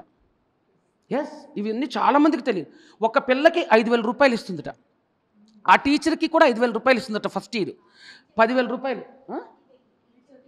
టీచర్కి 10,000, స్టూడెంట్కి 5,000. ఈ విషయం తెలుసా మీకు ఎవరికైనా? సెకండ్ ఇయర్ మళ్ళీ పెంచుతారట. మినిస్ట్రీ ఆఫ్ కల్చర్కి మీరు కనుక అందరూ కూడా ఇది ఇప్పుడు మన తరఫున, మన సంస్థ తరఫున అందరూ ఉండి సీనియారిటీ ప్రకారం ఎవరైతే వయసులో పెద్దవాళ్ళు ఉన్నారో, మెడికల్కి సంబంధించినవి ఏవైతే ఉన్నారో ఆ వయసు రీత్యా కనుక పెడితే ముందు వాళ్ళకి చేద్దాం. యూత్ మనకి ఇంకా టైం ఉంది. పాపం పెద్ద వాళ్ళు ఉంటారు, వయసులో పెద్దవాళ్ళు. వాళ్ళని బట్టి చేసి ప్లాన్ చేసి ఎలా చేయాలి ఏంటనేది మీరందరూ, మీకు అవన్నీ తెలుసు కాబట్టి వీళ్ళందరికీ చెప్పి ఆ అప్లికేషన్స్ ఎలా పెట్టాలి. స్థలం కూడా డబ్బులు ఇస్తారట కదా. ఇల్లు కట్టు, మీరు కనుక స్థలం కొనుక్కొని అవి ఏవైతే ఉంటాయో, మీరు ఏదైతే ఎలా వెళ్తుందో, దేని తర్వాత ఏది ఉంటుందో, మాకేదైతే టీచర్లకి ఇప్పటివరకు ఈ విషయం కూడా తెలియదు. ఇవన్నీ మీరు తెలియజేసి ఒక దానిలో మన సంస్థ అయ్యాం కాబట్టి ఇలా చేస్తే బాగుంటుంది, దీని మూలంగా ఈ ఉపయోగాలు ఉన్నాయి, గవర్నమెంట్ డబ్బులు ఇస్తున్న సంగతి కూడా మీకు ఎవరికైనా తెలుసా? తెలియదట. ఆ సైటు, ఆ వివరాలు ఏ విధంగా చేస్తే ఉపయోగపడుతుంది ఏంటి అనేది కనుక లేవంట. అది ఏదైతే ఉన్నాయో ఇప్పుడు మీకు తెలిసింది కాబట్టి ఒకసారి మేడం గారిని అందులో అవగాహన ఉన్నారు కాబట్టి మీరు మాకు ఇంకా వివరంగా అందరికీ తెలిసే విధంగా చేయగలుగుతారని మనస్ఫూర్తిగా తెలియజేసుకుని, ఇంకా మనకు చాలా మీటింగ్స్ ఉంటాయి. వాటితో అతి త్వరలో వర్క్షాప్ కండక్ట్ చేయబోతున్నాము. నట్టువాంగానికి సంబంధించి ఎవరైతే ఇంట్రెస్ట్ ఉంటారో మూర్తి గారిని కలవండి. Thank you.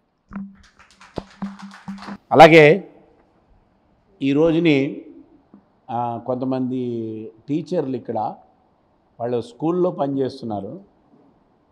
మంగళవారం అయితే బాగుంటుందని చాలామంది చెప్పడం వల్ల నేను ఈ టైం ఎంపిక చేసుకుంటున్నా. అయితే వాళ్ళు స్కూల్లో ఉన్న వాళ్ళు పాపం పర్మిషన్లు అడిగితే ఇవ్వట్లే, లీవ్ పెట్టుకుని రావాల్సి వస్తున్నది. అయినా మన పిలుపు కళాకారులకి, కళాగురువులకి సంబంధించిన విషయాలు ఇక్కడ ప్రస్తావనకు వస్తాయి అని చెప్పి వచ్చారు. చాలా సీనియర్ ఆయన శ్రీనివాస్ గారు అకుల. వారిని ఒక 2 నిమిషాలు, వారు ఆల్రెడీ మాట్లాడి ఉన్నారు, ఒక 2 నిమిషాలు వారు మాట్లాడతారు. సభాయ నమః. అందరికీ నమస్కారం. ఇక్కడ టాపిక్ అంతా చాలా వేడివేడిగా ఉంది కాబట్టి నిజంగా మా గురువు గారి దగ్గర నుంచి చూస్తున్నాను, అది ఎక్కడ కనుమరుగవుతుందనేది తెలియదు. ఎందుకనంటే మా గురువుగారితో పాటు మేము కుటుంబ నియంత్రణ కార్యక్రమాలు చేస్తానికి వెళ్ళినప్పుడు మమ్మల్తో రాళ్లతో కొట్టిన కార్యక్రమాలు ఉన్నాయి. ఇది అందరూ శాస్త్రీయ నృత్యం అనుకుంటారు కానీ శాస్త్రీయం కన్నా సామాజికంగానే ముందుకు తీసుకెళ్తున్నాం ప్రతి ఒక్కళ్ళం కూడా. సో కాబట్టి ప్రజా కళగా దీన్ని, కళాకారులందరినీ ప్రజా కళగా ముందుకు తీసుకెళ్లాలన్న ఉద్దేశంతో ప్రతి స్కూల్లో ఒక నృత్య గురువు, ఒక సంగీత గురువు మరియు చిత్రలేఖన గురువులు వీళ్ళు కంపల్సరీ ఉండాలి. ఏదైతే చూడండి పీటీ టీచర్స్ అంటున్నారు కానీ ప్రతి ఒక్క ఆటకి ఒక్కొక్క కోచ్ని పెడుతున్నారు, కానీ మరి కళాకారుడికి అక్కర్లేదా? ఇది ఒక్క పాయింట్ కూడా మీరు దయచేసి తీసుకోండి. ఎందుకంటే కళాకారుడు వచ్చిన మన అంటే పేర్లు చెప్తే బాగోదేమో, అప్పుడు ఒక ఐఏఎస్ అధికారి సలహా ఇచ్చాడంట, ఏం అక్కర్లేదు వీళ్ళు డ్రాయింగ్ టీచర్లు అక్కర్లా, సంగీత టీచర్లు అక్కర్లేదు, వేస్ట్ అని. అప్పటి నుంచే ఈ టీచర్లను తీసేయటం జరిగింది. ఎప్పుడైతే పివి నరసింహరావు గారు తర్వాత వీళ్ళందరూ వచ్చినప్పుడు కేంద్రీయ విద్యాలయాలుగా వచ్చినప్పుడు వాటిల్లో ఈ పోస్టులను పెట్టడం జరిగింది, కానీ ఇప్పుడు వాటిని ఫిలప్ చేయట్లేదు. కాబట్టి వీటిని దృష్టిలోకి తీసుకొని ముందుకు తీసుకువెళ్తారు. సెలవు అడిగితే సెలవు దేనికోసం అనే దానికి చెప్తారు, కానీ వాళ్ళకి మాత్రం ఎక్కువసేపు సమయం కేటాయించి వాళ్ళు పని చేయించుకుంటారు. సో ఇక్కడ కూడా మనము వెనుక తిరిగి జాగ్రత్తగా ఉండాలనేది మనం చూసుకోవాలి. మనందరికీ ఈ అవకాశం ఇప్పించిన నాకు మూర్తి గారికి మరి మనకి అనూహ్య రెడ్డి గారికి నమస్కారాలు తెలియజేస్తూ చాలా అద్భుతమైన కార్యక్రమాన్ని ముందుకు తీసుకెళ్తున్నారు. ఇది మాలాంటి పెద్దవాళ్ళు ఎవరూ చేయలేని కార్యక్రమం అనూహ్య రెడ్డి గారు ఒక చేపట్టి దీన్ని ముందుకు తీసుకెళ్ళడంలో మనందరం సహకారం చేయాలి. నిజంగా అందరం గురువులు అందరూ ఇక్కడ చాలామంది ఉన్నారు. నాతో పాటు నేను వయసులో పెద్దవాడిని అయినప్పటికీ రమణయ్య గారు కానీ వీళ్ళందరూ ఇందిరా గారు కానీ వాళ్ళందరితో కలిసి నేను చాలా కార్యక్రమాల్లో చేశాను. వాళ్ళందరం కలిసి మేము ఏం చేశామో ఎక్కడ ఏమి జరిగిందనేది మా అందరి మనసులోనే ఉండిపోయినాయి. ఇప్పుడు అవన్నీ బయటికి తీశారు బయటికి. కాబట్టి దయచేసి అందరూ ఇప్పుడు వాళ్ళైనా తర్వాత వచ్చే తరానికి ముందుకు తీసుకెళ్ళడానికి మంచి బాట వేయాలని కోరుకుంటూ ధన్యవాదాలు తెలుపుతున్నాను. గారిని ఆపడం నాకు సాధ్యం కాదు. ఎందుకంటే ఆయన చేస్తున్న కళాసేవలో అవి ఒక నదిలాగా ప్రవహిస్తూ ఉంటుంది. ఆ చక్కటి విషయాలు మనకి చెప్పిన తెలంగాణ ప్రజా సాంస్కృతిక కేంద్రం అధ్యక్షుడు భూపతి వెంకటేశ్వర గారికి మన కరతాళ ధ్వనుల ద్వారా అభినందనలు తెలియజేద్దాం. ఆల్రెడీ మీకు ఈ పుస్తకం ఇవ్వబడింది చాలామందికి, రాని వాళ్ళకి తర్వాత మేము ఇస్తాము. ఇందులో మీకు సంక్షిప్తంగా ఆవిడ చేసిన కార్యక్రమాలతో పాటు మన ఇవి కూడా ఉన్నాయి. పెన్షన్ కానీ, గృహవసతి కానీ, రుణ సదుపాయం కానీ, గుర్తింపు కార్డులు కానీ, రవాణా సదుపాయము, అట్లాగే ఒక కార్పొరేషన్ ఏర్పాటు చేయాలని ఇందాక ఈయన నినాదం కూడా ఇచ్చారు. ఆ విధంగా ఒక 14 పాయింట్స్ ఉన్నాయి. అవి మీకు సంక్షిప్తంగా మన భూపతి గారే ఎక్స్ప్లెయిన్ చేస్తాడు. ఇప్పుడు ఈ 2 సంఘాలు కూడా తెలంగాణ ప్రజా సాంస్కృతిక చేస్తున్న కార్యక్రమాలు, అదేవిధంగా Kovida arts and cultural academy చేస్తున్న కార్యక్రమాలు, గురువుల దగ్గర ఉన్న వాళ్ళ యొక్క విద్యార్థుల్ని ముందుకు తీసుకెళ్లాలని, ప్రోత్సహించాలనే ఉత్సాహంతో చేస్తున్నాము. అందుకని ఈ 2 ఉభయ సంఘాలు కలిసి సంయుక్తంగా రాబోయే కాలంలో ప్రభుత్వానికి మన ఆవేదన అంతా కూడా ప్రభుత్వానికి తెలియజేస్తాం. ఉదయాన్నే ఈ మన తొలి వెలుగు దాంట్లో ఒక 10 మంది దాకా మాట్లాడి ఉన్నారు. వాళ్ళు కాకుండా మిగతా వాళ్ళు దీన్ని సప్లిమెంట్ చేస్తూ కూడా మాట్లాడచ్చు. ఇప్పుడు భూపతి వెంకటేశ్వర గారిని ఒక 5 నిమిషాల పాటు ఈ విషయాల్ని తెలియపరచాల్సిందిగా కోరుతూ ఉన్నాను. అందరికీ నమస్కారం. ప్రధానంగా అనూహ్య రెడ్డి గారికి వారి ఈ మధ్యకాలంలో ఒక మంచి అవార్డు వచ్చింది. అది మనందరికీ కళాకారులకు అందరికీ ఉపయోగపడే విధంగా వారి సేవలు ఉండాలని కోరుకుంటూ,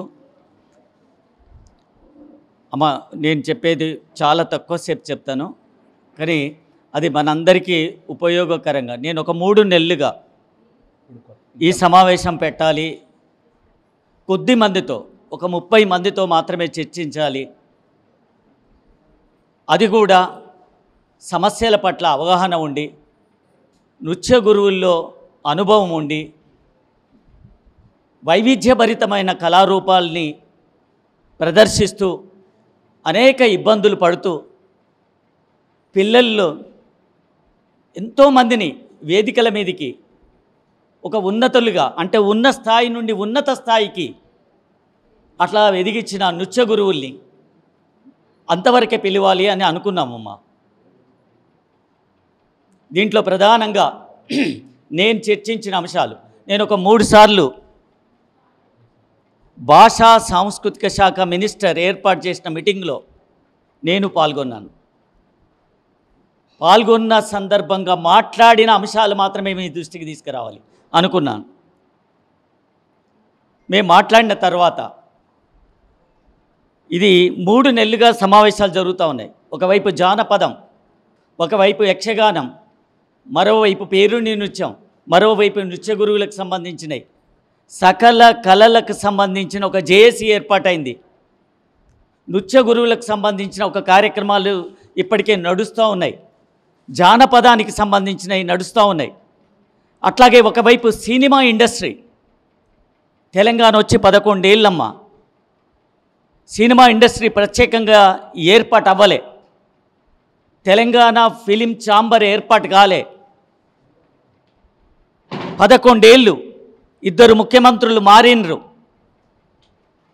కానీ ఒకే అధికారి ఉండడు. చాలా సందర్భాల్లో ఆ అధికారి అలా ఉండడం కూడా కరెక్ట్ కాదని చెప్పాం. ఒకే అధికారి ఈవెన్ ఐఏఎస్ శంకరన్ లాంటి ఒక నిజాయితీ పరుడు, నిజాయితీకి ఒక శిఖరం లాంటి వాడు ఐఏఎస్ శంకరన్, ఆయన కూడా ఎక్కడ 5 సంవత్సరాలు ఉండలే. నేను 3 సంవత్సరాల లోపటి నన్ను ట్రాన్స్ఫర్ చేయండి అనేవాడు. ప్రజల కోరిక మేరకు కూడా ఉండటానికి ఇబ్బంది పడేవాడు. ఎందుకు అంటే ఆ కుర్చీలో ఒక మొనోపలి, ఒక నియంతృత్వం, ఒక కోటరీ ఏర్పడుతుందనే భయంతో, ఒక ట్రాన్స్పరెన్సీగా జవాబుదారితనంగా ప్రజలకు ఉండాలి అనే ఉద్దేశంతో. కానీ చాలామంది ఇప్పుడు మన వాళ్ళు మాట్లాడుతున్నప్పుడు చాలామంది సీనియర్స్కు భాషా సాంస్కృతిక శాఖ చాలామంది సీనియర్స్కు కొంతమంది మాత్రమే ఇస్తున్నారండి అవకాశాలు, అవార్డులు, సన్మానాలు. ఏదేమైనా కొంతమందికి మాత్రమే. పేరున్న వాళ్ళకే పేరండి, ఉన్నత స్థానంలో ఉన్న వాళ్ళకే ఉన్నతంగా. కానీ మాలాంటి చిన్న వాళ్ళను ప్రోత్సహించాలనే భుజం తట్టే, కనీసం మేమున్నాము అని ఒక ఆదుకునే ఒక అధికారి కూడా మాకు కనిపించలేదండి అని ఇప్పుడు తమ ఆవేదనని ఇప్పుడు తెలుగు ఈ డయాస్ మీద మాట్లాడడం జరిగింది. ఇప్పుడు నేను కూడా కోరేది ఒకటే, ప్రధానంగా ఇలా జరగటానికి కారణం ఏంది? ఒక ఆయన అంటాడు 77 సంవత్సరాలమ్మ, 77 సంవత్సరాలుగా తెలంగాణ రాకముందు తెలుగు స్వాతంత్రం తర్వాత 77 సంవత్సరాలుగా ఇప్పటికీ తెలంగాణలో కానీ అటు తెలుగు రాష్ట్రాల్లో కానీ ఉమ్మడి ఆంధ్రప్రదేశ్లో కానీ సాంస్కృతిక విధానం నేటికి ఇప్పటికి వరకు లేదు. 77 సంవత్సరాలుగా స్వాతంత్రం వచ్చిన నెహ్రూ పంచవర్ష ప్రణాళికలో జవహర్ బాలభవన్ లాంటి ఏర్పాటు చేసి అందులో ప్రధానంగా నృత్యం ఉండాలి. పిల్లలకు నృత్యం వల్ల అనేక వ్యాయామం, శరీరము, ఆంగికం, అభినయం, ఒక అద్భుతమైన మేధస్సు, మానసిక వికాసం ఇవన్నీ పెరుగుతాయి. కాబట్టి బాలలప్పుడే పువ్వు పుట్టగానే పరిమళించు అన్నట్లు పిల్లలప్పుడే వీళ్ళకి నేర్పాలి. పిల్లలు అంటే ఎవరు? భావితరం. పిల్లలంటే నెక్స్ట్ జనరేషన్. ఈ భావి భవిష్యత్తు మంచి మార్గంలో నడవాలంటే ఒక సుగమమైన పద్ధతిలో భక్తి, దేశభక్తి, అభ్యుదయం, ప్రగతిశీలం, పురోగమనం, ఈ దేశం ముందుకు పోవాలి అంటే పిల్లలే మనకు పునాది రాళ్ళు. అందుకోసమే దేశ భవిష్యత్తు ఎవరి చేతుల్లో ఉందంటే పిల్లల చేతుల్లోనే ఉంది. అలాంటి పిల్లలకు ఆ రోజుల్లోనే జవహర్ బాలభవన్ని స్థాపించి నృత్య గురువుల్ని, నృత్య టీచర్స్ని ఏర్పాటు చేశారు మేడం. నాటి నుంచి నేటి వరకు నృత్య గురువుల్ని ఆదరించిన సందర్భాల్లో ఏ ప్రధానమంత్రి లేడు. ఇది చరిత్ర. మీరు ఒక్కసారి ఆలోచిస్తే నెహ్రూ తర్వాత నృత్య గురువుల్ని ఆరాధించి గౌరవించి వాళ్ళ కళా ప్రతిభ పాఠవాల్ని గుర్తించిన వాళ్ళు నాటి నుంచి నేటి వరకు ఒక్క ప్రధాని కూడా లేడు. మామూలుగా అవార్డు రివార్డులు ఏదో ఒకరికి కొద్ది గొప్ప మన వాళ్ళకి ఇచ్చి ఉండొచ్చు. కానీ యావత్తు ప్రపంచాన్ని, యావత్తు నృత్య గురువుల్ని గౌరవించిన సందర్భాలు లేవు. ఎందుకు అంటే కళల మీద వాళ్ళకు సమగ్రమైన అవగాహన చాలా తక్కువ. అందుకోసం మనం కోరుకుంటుంది కూడా ఒకటే. ఈరోజు చాలామంది కాంగ్రెస్ గవర్నమెంట్ అంటే రేవంత్ రెడ్డి వచ్చిన తర్వాత కళాకారుల్లో 11 ఏళ్ళుగా ఏ ఒక్క చిన్న సంక్షేమ పథకం లేదు. జానపద కళాకారులు అంటా ఉన్నారండి. జానపద కళాకారులు 11 ఏళ్ళండి తెలంగాణ కోసం మేము పొట్లాడాం. తెలంగాణ కోసం మా శక్తి యుక్తుల్ని దారబోసాం. కానీ తెలంగాణ వచ్చిన తర్వాత మాకు పాత వస్త్రము పట్టెడన్నం పెట్టే దిక్కు లేదండి. మేము ఒక దొర దగ్గరికి వెళ్తే మాకు పాత వస్త్రము ఇచ్చేది, పట్టెడన్నం పెట్టేది, ఇంటికి ఇచ్చి 100 రూపాయలు ఇచ్చి సగర్వంగా పంపేది. ఆ గౌరవం కూడా లేదండి. ఎంత బాధ అనిపించాలండి కళాకారుల విషయంలో.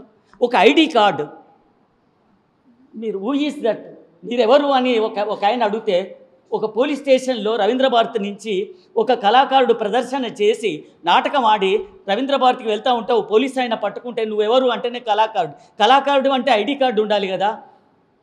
లేదు, మాకు సర్కార్ ఇవ్వలే. ఇదే ఇంత అవమానకరంగా జరిగింది. కాబట్టి మనం చాలా పెద్ద ఎత్తున చర్చించాం. జానపద కళాకారులు ఉన్నారు, యక్షగాన కళాకారులు ఉన్నారు, లక్షలాది మంది కళాకారులు ఉన్నారు. వీళ్ళందరికీ ఏం సంక్షేమ పథకాలు ఇస్తున్నారు? తెలంగాణ వచ్చి 11 ఏళ్ళ తర్వాత గీత కార్మికులకు, మత్స్య కార్మికులకు, చేనేత కార్మికులకు, రైతులకు ఏదో ఒక చిన్న చితక అరా కొర పథకం ఇచ్చారు.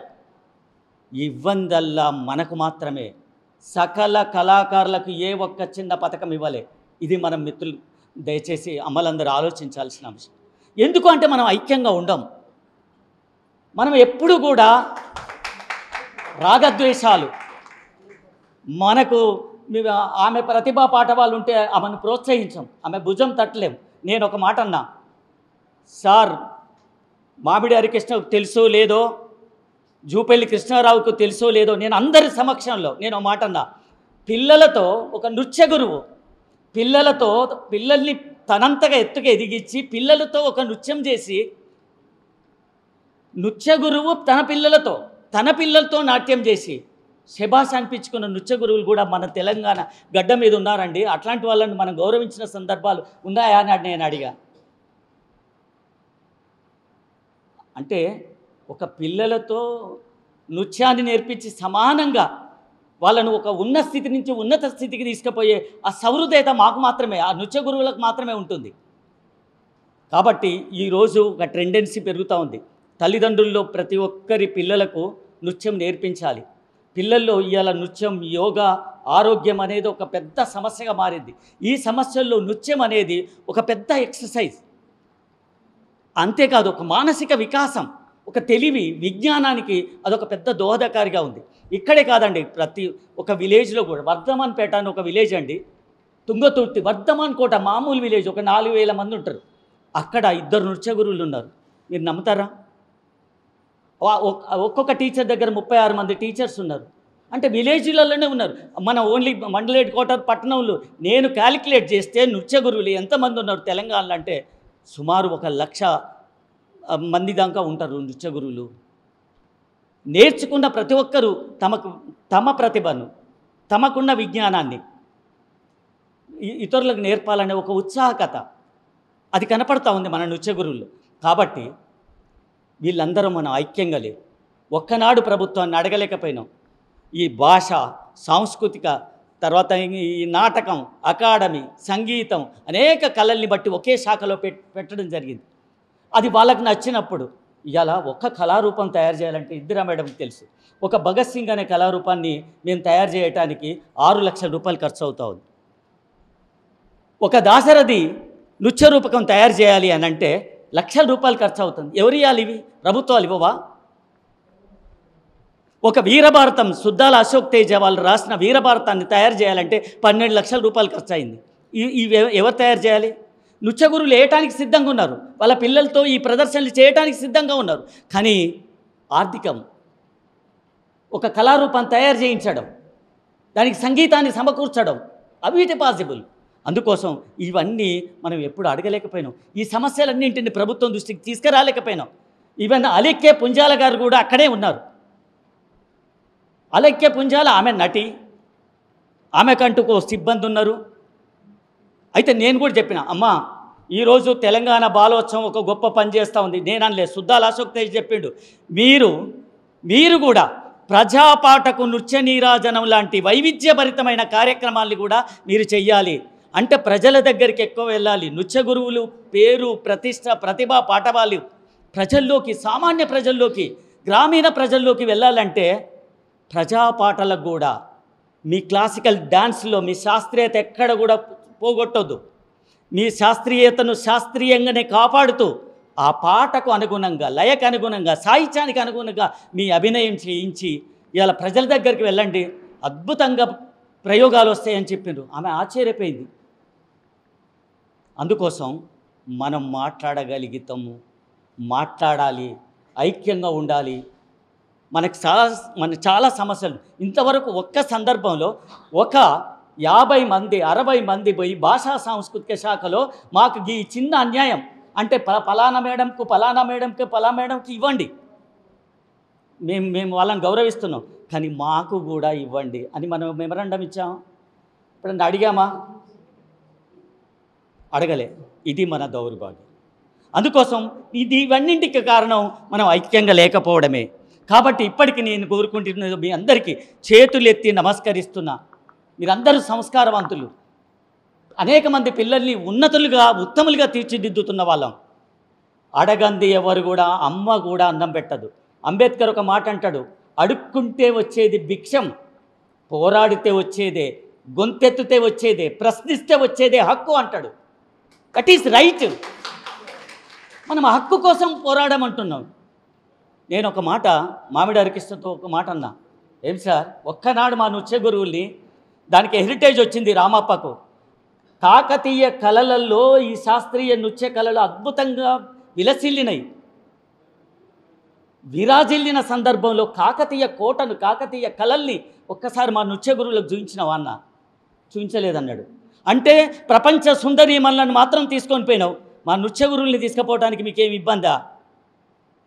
అక్కడ ఒక్కొక్క భంగిమను చూసి అక్కడ ఆ నృత్యానికి సంబంధించిన రకరకాల అక్కడి నుంచే కదా నృత్యం, కాకతీయుల నుంచే కదా కళాపోషణ. తెలంగాణ అంటే కాకతీయులే కదా. అందుకోసం మనం వాళ్ళేమే కాదు, మనం కూడా, నేను అనుయారే మేడంతో అంటున్నా, మా పిఎన్ మూర్తితో అంటున్నా, మనం ఒక 30-35 మంది.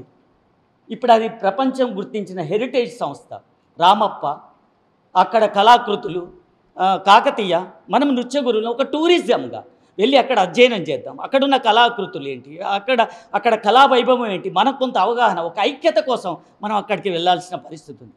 అట్లాగే నిరంతరమైన ఒక నిత్య శిక్షణ.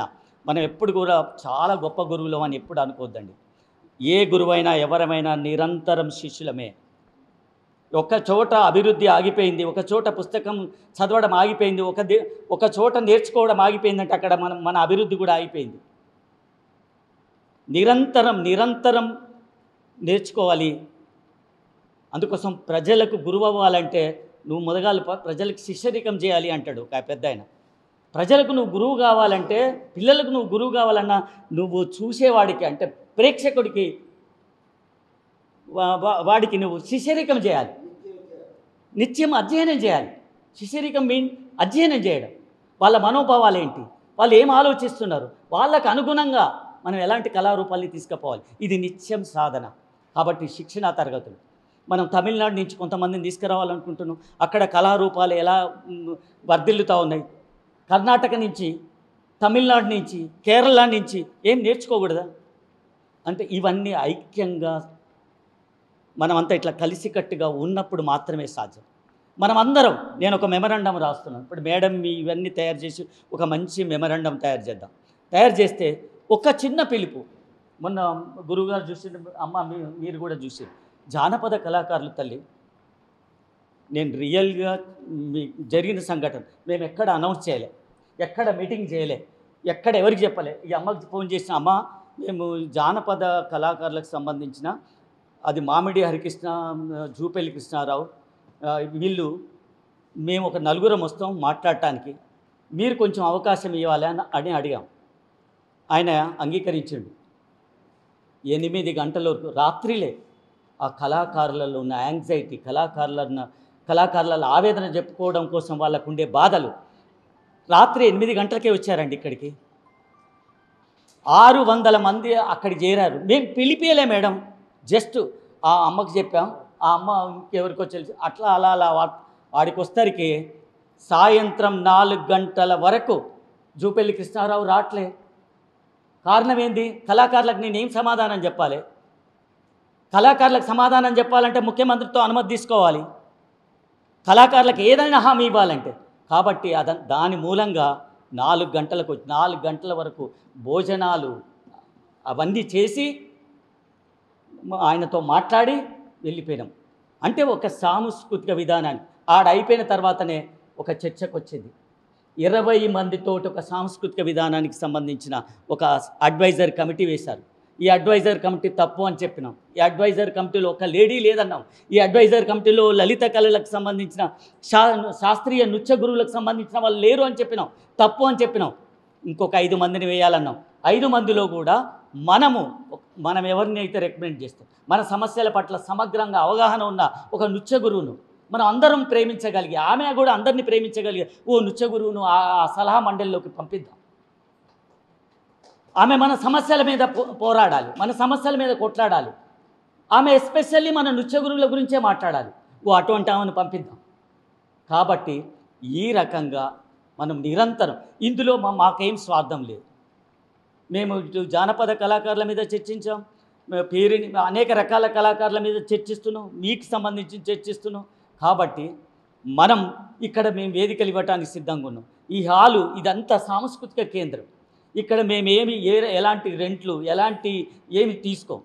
కాబట్టి ఇలాంటి అవకాశాల్ని నిరంతరం మనకి ఇక్కడ శిక్షణలు, మన డిమాండ్స్ ఇవన్నిటి మీద మనం అతి త్వరలో కొంతమంది ఒక 10 మంది డెలిగేట్స్ తోటి ఫస్ట్ జూపల్లి కృష్ణారావు గారికి మనం మెమరాండం ఇచ్చిన తర్వాత ఆ మెమరాండంలో మనకు సానుకూలమైన వాతావరణము వస్తే ఓకే, లేకపోతే సీఎం దగ్గరికి కూడా వెళ్ళటానికి ఆ 10 మంది ఆ కమిటీ సంసిద్ధంగా ఉండేటట్టుగా ఉండాలి. మేము దానికి అపాయింట్మెంటు, దానికి సంబంధించిన సమాచారం అది మేము చూసుకుంటాం. కాబట్టి మీరు నిత్యం ఈ విషయాల మీద తగు జాగ్రత్త బట్టి ఓ 10-15 మంది మీరు ఈ కమిటీలో ఉండగలిగితే మన సమస్యల్ని మనం సాల్వ్ చేసుకోగలం. మనము కన్నీళ్లతో కాదు, మనము ఖచ్చితంగా మనము కొన్ని హక్కుల్ని నిలదీసేటట్టు అతి కొద్ది సమయంలో మనకి కొన్ని ప్రాబ్లమ్స్ సాల్వ్ అయ్యే పరిస్థితి ఉంది. కాబట్టి ఈ కళాకారులకు సంబంధించిన సమస్యలు ఈ మధ్యకాలంలో సానుకూలంగా స్పందించడానికి జూపల్లి కృష్ణారావు గారు కూడా ఒక కమిటీ వేసిండు. ఆ కమిటీలో మీ నృత్య గురువులకు సంబంధించిన ఒక కమిటీ కూడా ఉండబోతూ ఉంది. కాబట్టి మనం ఈ కార్యక్రమాన్ని మరింత ముందుకు తీసుకుపోదాం, మీ సమస్యల్ని సమగ్రంగా చర్చిద్దాం, మీ అందరూ ఆ రకంగా ఐక్యంగా ముందుకు పోదామని చెప్తూ మీ అందరికీ ప్రత్యేకమైన ధన్యవాదాలు, కృతజ్ఞతలు. Thank you. నమస్తే మేడం అనసూయ రెడ్డి గారికి, అందరి గురువులకు కూడా నమస్కారాలు. ఒక 2 పాయింట్స్ మాత్రమే మాట్లాడతాను. ఇక్కడ ఇది గురువులకి ఒక మంచి అవకాశాలు కల్పించడానికి సమావేశమైనాం. కాబట్టి సార్ అన్నారు, ఇలా పిల్లలే భావి భారత పౌరులు, మా పిల్లలే ఏం మాట్లాడారో నాకు సజెస్ట్ చేశారు. డాన్స్ పిల్లలంతా కలిసి వాళ్ళు నర్సరీ, ఎల్కేజీ, యూకేజీ నుంచి డాన్స్ నేర్చుకుంటూ పేరెంట్స్ ఎంతో ఎంకరేజ్మెంట్గా పంపిస్తున్నారు. 10th క్లాస్ వచ్చే ముందే 9th క్లాస్ నుంచే మొదలుతూ ఉంటారు. ఇంకా చాలు డాన్స్ మానేసి, ఇంకా చాలు డాన్స్ మానేసి అని పిల్లలు నా దగ్గరకు వచ్చి ఏడుస్తున్నారు. మేడం, మనం ఈ రిలేషన్, ఈ డాన్స్ ఫీల్డ్ మేము వదులుకోలేకపోతున్నాము, దీనికి సొల్యూషన్ ఏంటి? దయచేసి స్కూల్స్ పేరు నేను చెప్పనండి. ప్రముఖ స్కూల్స్ ఏంటంటే 6:30, 7 వరకు ఏం చేస్తాం మేడం మేము క్లాస్లో? ఏమీ లేదు. 8:30 నుంచి అదే రూమ్లో ఉంటున్నాం, అక్కడే మగ్గుతున్నాం. బ్రేక్ఫాస్ట్ అక్కడే, లంచ్ అక్కడే, ఈవినింగ్ స్నాక్స్ అక్కడే. అక్కడ నేర్చుకునేది ఏది లేదు. 3:30, 4 తర్వాత మాకు ఒక రిలాక్సేషన్ కావాలి, మా మైండ్ ఫ్రెష్గా ఉండాలి. నేను గొప్పగా చెప్పట్లేదంటే నా దగ్గర నిదర్శనాలు ఉన్నాయి. నా స్కూల్లో నేర్చుకునే డాన్స్ పిల్లలు ఇంటర్, 10th ఫైనల్ ఎగ్జామ్స్ రేపంటే కూడా వాళ్ళ పేర్లతో సహా, వాళ్ళ పర్సంటేజ్తో సహా నేను చెప్పగలను, వచ్చి డాన్స్ క్లాస్ అటెండ్ అయ్యారు. ఒక రిలాక్సేషన్గా నేర్చుకుంటున్నారు పిల్లలంతా, కానీ దానికి అడ్డు మాత్రం పేరెంట్స్ వేస్తున్నారు. ఇది దయచేసి ఈ ఒక్క విజ్ఞప్తిని గవర్నమెంట్కి మనం పెట్టగలిగితే చాలా మంది కళాకారులు ముందుకు వస్తారు, కళలు వర్ధిల్లుతాయి అని అనుకుంటున్నారు. ఇంకొకటి రిజిస్ట్రేషన్స్ అంటున్నారు, మినిమంగా పెట్టి చేయించవచ్చు రిజిస్ట్రేషన్ అనేది. ఎందుకు అంటే ఒక వేదిక కావాలి, వేదిక ఖర్చు పూర్తిగా మనం వేసుకుని చేసినప్పుడు అది వేలల్లో అవుతుంది. మినిమంగా ఎవరైనా పెట్టి ఇలాంటి వాళ్ళు పెట్టినప్పుడు మనం మినిమం ఖర్చుతో ఒక ప్రోగ్రామ్ చేయొచ్చు. గెస్ట్ దగ్గర నుంచి, వాటర్ బాటిల్స్ దగ్గర నుంచి ప్రతి స్నాక్స్ అన్ని వాళ్ళు చూసుకుంటున్నప్పుడు మనం చిన్న ఖర్చు అది మనకి రిజిస్ట్రేషన్ అది వేలకు వేలు పెట్టి నష్టపోవాల్సిన అవసరం లేదు. ఇది అన్నిలా బాగుంటుంది. ఎందుకంటే ఒక పేరెంట్ని చూసి మా అమ్మాయి చేయలేదండి అక్కడ ప్రోగ్రామ్ అయింది అని టీచర్ని క్వశ్చన్ చేసే రోజులు వచ్చాయి. కాబట్టి మనం వాళ్ళని ప్రోగ్రామ్ చేయించాలి, వాళ్ళకు ఒక అనుభవం తెప్పించాలి. కాబట్టి కొంత రిజిస్ట్రేషన్ ఫీజు కట్టుకొని చేసే ప్రోగ్రామ్స్లో మనం పార్టిసిపేట్ చేయొచ్చు అనేది మాత్రం నా అభిప్రాయం. అవకాశం ఇచ్చినందుకు ఇంకా చాలా ఉన్నాయండి. వేదిక మీద ఉన్న పెద్దలకి, వేదిక మీద ఉన్న గురువులందరికీ కూడా వందనాలు. 2 మాటలు మాట్లాడుతున్నాం, సమయం కూడా ఎక్కువ లేదు. ఇందాక పవన్ గారు చెప్పినట్టు మనలో ఐక్యత లేదు అన్నది 100కి 1,00,000% అది కరెక్ట్ అండి. ఎందుకంటే మన మెయిన్ కూచిపూడి డ్యాన్స్ టీచర్ గురువులలో ఐక్యత అస్సలు లేదండి. నాకు ఇచ్చారు చాలే ప్రోగ్రామ్, అమ్మో నేను రాని వెనకాల, నాకు ఇచ్చారు చాలే ఆమెతో పోయేది మనం ఎందుకు, మనకు చెడ్డ పేరు వస్తుంది, తోసేస్తారు ముందర దాకా వెళ్ళి. ఆ ముందున్న వాళ్ళే ఉంటారు చివరి వరకు, వెనకాల వాళ్ళు ఎవ్వరూ కనిపించరు మళ్ళీ మనకు తర్వాత.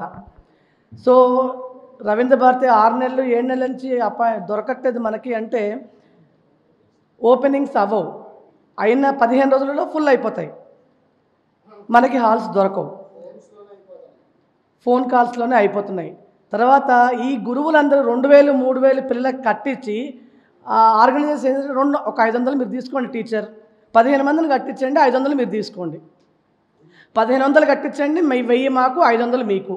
అలాంటి వాటికి మనం కొంచెం ఎదురు వెళ్లకుండా పోతే పోయింది. 500 రేపు 50,000 వస్తాయేమో మనకి, 500కి మనం ఎందుకు ఆశపడాలి, రేపు 50,000 వచ్చే టైం ఉందేమో మనకి. అలాంటివి ఆలోచించుకొని కట్టించకుండా ఉంటే బాగుంటుంది. మీకు హాల్ బుక్ చేసుకొని చేయాలి, మినిమంగా పెట్టండి, 500 పెట్టండి చాలు. ప్రతి వాళ్ళ దగ్గర 500 తీసుకోండి. మేము ఇంత మెమంటోలు ఇస్తాము, ఇంత షీల్డ్లు ఇస్తాము, అక్కర్లేదు, అవన్నీ ఎక్కడ పెట్టుకుంటారు, మనమే ఎక్కడ పెట్టుకోవట్లా. సో మన ముందు వాళ్ళు కూడా వాళ్ళు ఏం చేస్తున్నారు, షీల్డ్స్ అన్నీ కూడా ఏమీ చేయట్లా. సో అలాంటివి ఆశ చూపించకుండా, అలాంటి ఆశలకి మనం గురువులం టెంప్ట్ అవ్వకుండా దయచేసి అలాంటివన్నీ మీరు తప్పుగా అనుకోకండి. నన్ను చాలామంది ఉన్నారు 2,000 3,000 2,500 1,500 మెమంటోలు డైరెక్ట్గా వాట్సాప్లోనే పెట్టేస్తున్నారు, ఇంత మెమంటో ఇస్తాము అంటే. ఇక్కడ యాక్చువల్గా మనం ఇవన్నీ మాట్లాడకూడదు, ఎందుకంటే మనందరికీ తెలుసు ఇవన్నీ జరుగుతున్నాయి అని. సరే ఆయన చెప్పినట్టు భుక్తి కోసం కొంతమంది ముందుకు వెళ్తున్నారు, ఏదో కొంత రావాలి అని. ఏమీ రాని వాళ్ళు వేలకు వేలు తీసుకుంటున్నారు, వచ్చిన వాళ్ళకి ఏమీ లేదు, అక్కడ జీరో ఉంది. కానీ కొంచెం మనలో ఐక్యత ఉండి అలాంటివన్నిటికి కూడా మనం కొంచెం ఓర్చుకొని, అంటే ఇప్పటికి చాలా ఓర్చుకున్నారు మీరు, ఇంకా కొంచెం ఓపిక పడితే ఇలాంటి వాళ్ళ అండ ఉంటే మనం చాలా సాధించవచ్చు అని నేను అనుకుంటున్నాను. కాబట్టి వాళ్ళు కూడా మాకు ఇంకొంచెం ధైర్యాన్ని ఇస్తే మేము అన్నీ చేయగలము అని. ఆ 2 కళ్ళు పవన్ గారు చెప్పినట్టు మనందరికీ ఆ 2 కళ్ళు కొంచెం ధైర్యాన్ని మనకు గట్టిగా ఇవ్వగలిగితే, మేము ప్రతి గురువులకి మినిమం ఇంతగా ఇస్తాము, మీరు పిల్లల్ని తీసుకొచ్చి ప్రోగ్రామ్ చేయండి, ట్రాన్స్పోర్టు అంతా మేము ఇస్తాము అన్నారనుకోండి. మేకప్ మ్యాన్స్ కూడా అక్కర్లేదు, పిల్లలకే నేర్పించండి మేకప్, మనకేం నష్టం లేదు. పిల్లలకి పేరెంట్స్కి మేకప్ నేర్చడం వల్ల మనకేం లాభము లేదు నష్టము లేదు. సో వాళ్ళకి ఖర్చు తగ్గుతుంది కాబట్టి నేర్పించేసి తీసుకెళ్తే వాళ్ళు ట్రాన్స్పోర్ట్ ఇస్తారు. వాళ్ళ తరఫున నేనే చెప్తున్నా, వెహికల్స్ పెట్టి ట్రాన్స్పోర్ట్ ఇస్తారు, ఎక్కడంటే అక్కడ వెళ్ళి ప్రోగ్రామ్స్ చేయొచ్చు మనం. సో ఇందులో లాభం చూసుకోవాల్సిన అవసరం లేదు, స్వామి కార్యం స్వకార్యం అవుతుంది. గుళ్ళల్లో అంటున్నారు కాబట్టి మనకి దేవుడి దర్శనాలు అవుతాయి, మన ప్రోగ్రాం అవుతుంది. ఇప్పుడు మీరందరూ 5 నిమిషాల కోసం 4 నిమిషాల కోసం 3,000 కట్టిస్తున్నారు, ఉపయోగం ఏముంది కదా. కాబట్టి ఇలాంటివన్నీ మీరు ప్రజల్లో చైతన్యం రావాలి, పేరెంట్స్లో, గురువుల్లో కాదు, కొంతమంది గురువుల్లో కూడా రావాలి. సో తప్పుగా మాట్లాడితే క్షమించండి, ఇలాంటివి చాలా ఉన్నాయి. అవన్నిటికీ అందరూ ఒక కలిసికట్టుగా ఉండి చేయాలని కోరుకుంటున్నాను. Thank you so much.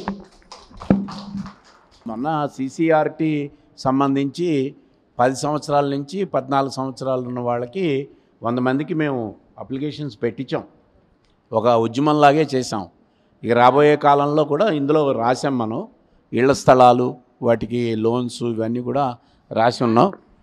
ఏదైనా మనం అడిగందే కాదు, అరవందే ఏవి రావు. అది చెప్తూ తను ఏదో అనౌన్స్మెంట్ చేస్తా అన్నారు, మాట్లాడతారు. ఇది మన అందరికీ ఉపయోగపడే విషయం కాబట్టి చెప్పాలనుకుని చెప్తున్నాను. ఇంతకుముందు మన గురుచార్యులు వచ్చేసి చెప్పారు పవన్ గారు.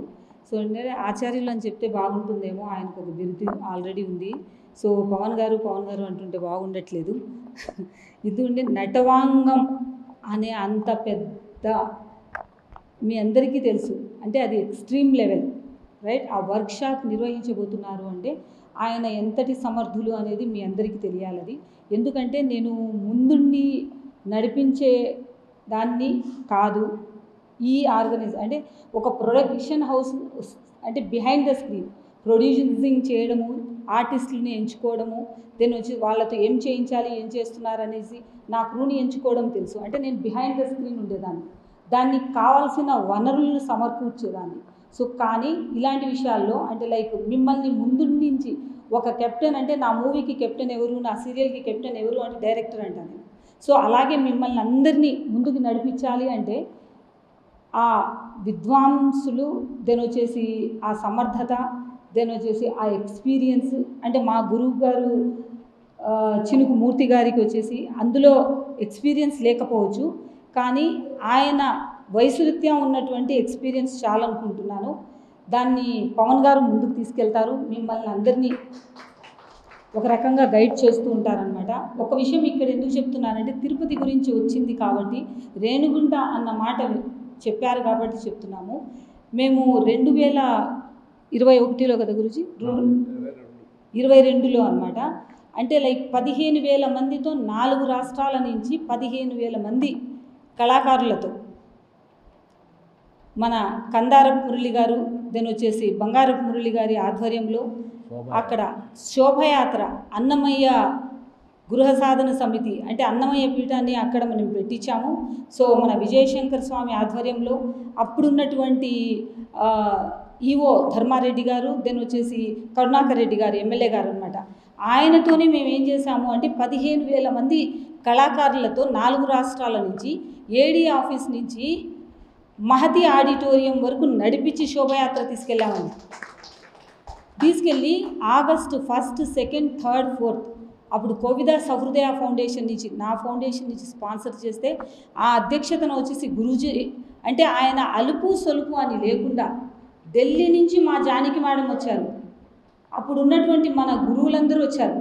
వీళ్ళందరి ఆధ్వర్యంలో ఎలా చేశాము అంటే తిండికి కానీ, అక్కడ ఉన్నటువంటి వసతికి కానీ, అక్కడున్న మన తిరుమల కళాక్షేత్రం అనేది ఎవ్వరికి ఎలాంటి లోటు లేకుండా మేము 2,000 మందికి అవకాశం అడిగితే 10,000 మందికి అక్కడ దర్శనానికి అవకాశం ఇచ్చారండి.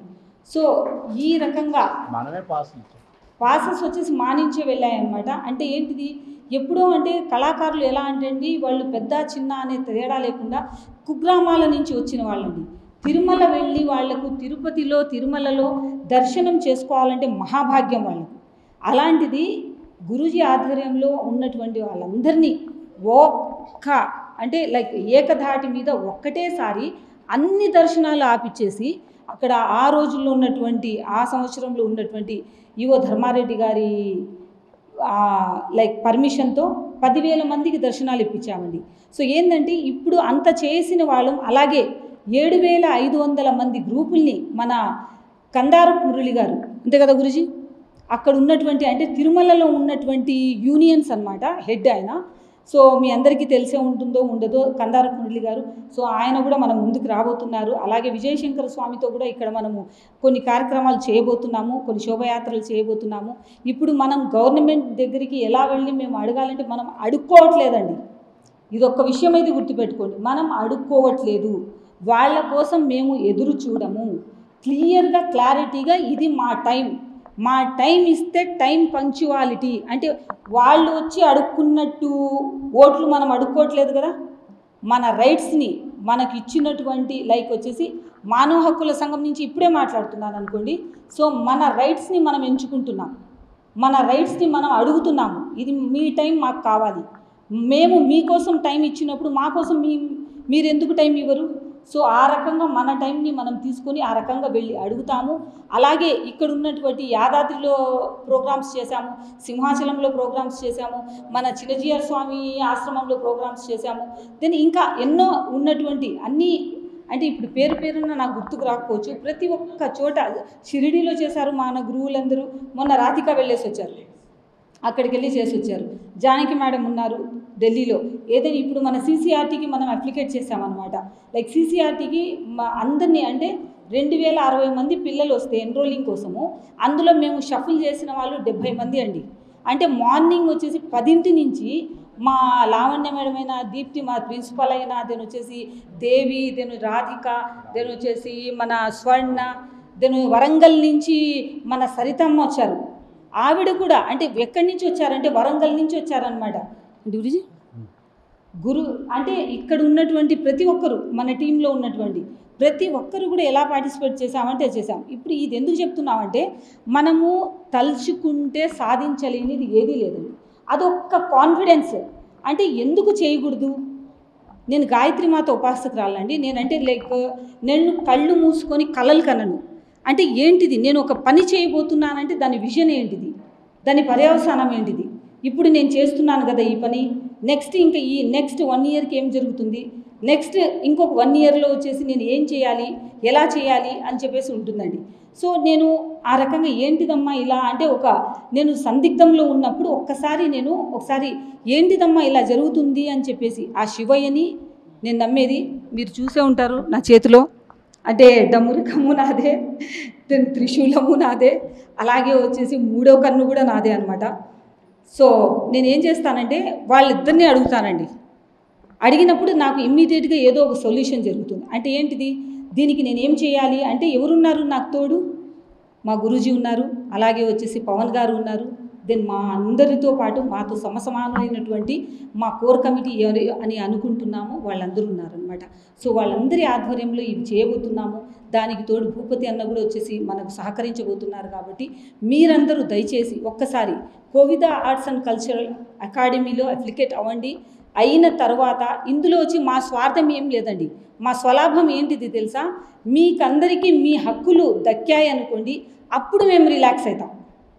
అప్పుడు మేము వచ్చేసి ఏంటిదంటే కుదుట పడతాం. అరే ఈ బతుకు అంటే మేము పుట్టినందుకు మన సార్థకత అంటే ఏదో ఒక దాంట్లో చూపించుకోవాలి కదా. సో ఈ రకంగా అయినా సరే అంటే మన తరతరాలు చెప్పుకోవడానికి, మన తరతరాలు అంటే ఇప్పుడు వచ్చేసి colour, last time black and white ఫోటోలో ఉన్నప్పుడు మనం చూసుకున్నాం అనమాట మన పెద్దవాళ్ళని. కలర్ ఫోటోల్లో అయినా మన జనరేషన్, మన పిల్లలు వచ్చేసి మన ఫోటోలు చూసుకుంటారు కదా. ఇందులో సో ఇక్కడ వచ్చినటువంటి ప్రతి గురువులు పాల్గొన్నారు.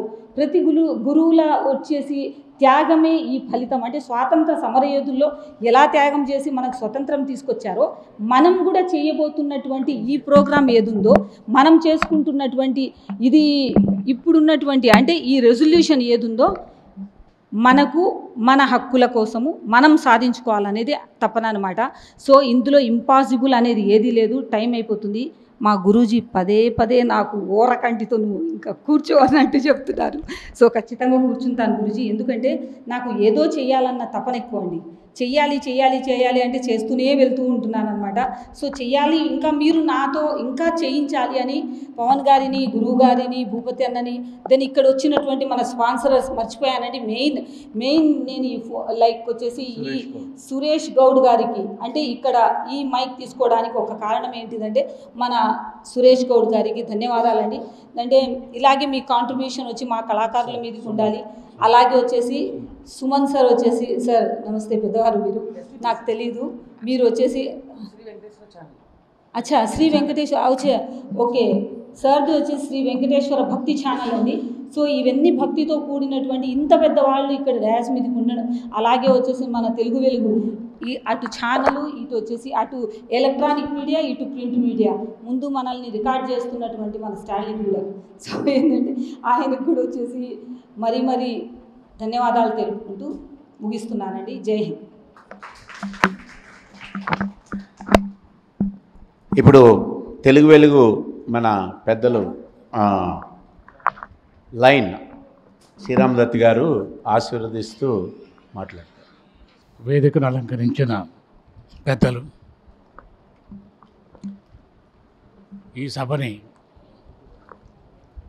ఈ సభలో వెలుతురుని ప్రసరింపజేస్తున్నటువంటి కళాకారులు, నృత్య గురువులు అందరికీ నమస్కారం.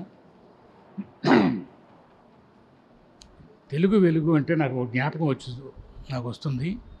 1975 ప్రాంతంలో సాంస్కృతిక వారోత్సవాలు చేశాను. నేను విరివిగా కార్యక్రమాలు చేస్తుండేవాడిని కాబట్టి ప్రభుత్వం యొక్క అటెన్షన్ నేను డ్రా చేయగలిగాను. Cultural secretary doctor Venkatesh IAS అని వారు నన్ను పిలిచి చాలా బాగా చేస్తున్నావు అని చెప్పి అడగకుండా నేను 2 లక్షల రూపాయలు శాంక్షన్ చేయడం జరిగింది. ఇది ఎందుకు చెప్తున్నానంటే, గురువు గారి సమక్షంలో మీరు చేస్తున్నటువంటి ఈ శ్రమకు ఫలితం తప్పకుండా దక్కుతుంది. ప్రభుత్వం యొక్క అటెన్షన్ మీరు డ్రా చేయవలసిన అవసరం ఎంతైనా ఉన్నది. మేడం ఎలాగో ప్రభుత్వం యొక్క అటెన్షన్ డ్రా చేశారు. మీ సపోర్ట్ మాత్రం చాలా అవసరం. మీ సపోర్ట్ లేకుండా ఎవరు ఏమీ చేయలేరు.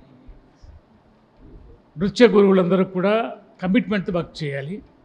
You should rally round madam and గురువు గారు. ఈ నృత్యం అనేది ఇప్పుడు మనం నేర్చుకున్నది కాదండి. పుడుతూనే పిల్లవాడు క్యారమంటూ ఉంటాడు, గంతులు వేస్తూ ఉంటాడు. డాన్స్తోనే జీవితం స్టార్ట్ అవుతుంది. జీవితం ఈ డాన్స్తోనే ముడిపడి ఉంది. అది తెలుసుకుంటే మీరు సమాజానికి ఎంత సేవ చేస్తున్నారో మీకు అర్థమవుతుంది. కాబట్టి నేను ఎక్కువ సమయం తీసుకోను, చాలా సమయాతీతం అయింది.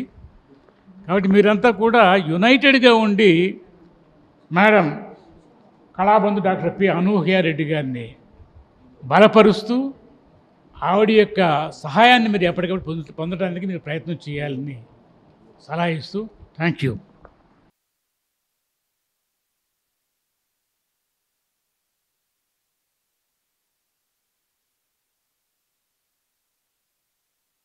జర్నలిజం అయిపోయింది. చిన్నప్పటి నుంచి డ్యాన్స్ నేర్చుకుంటున్నాను, కానీ ప్రాపర్ గురువు లేరు.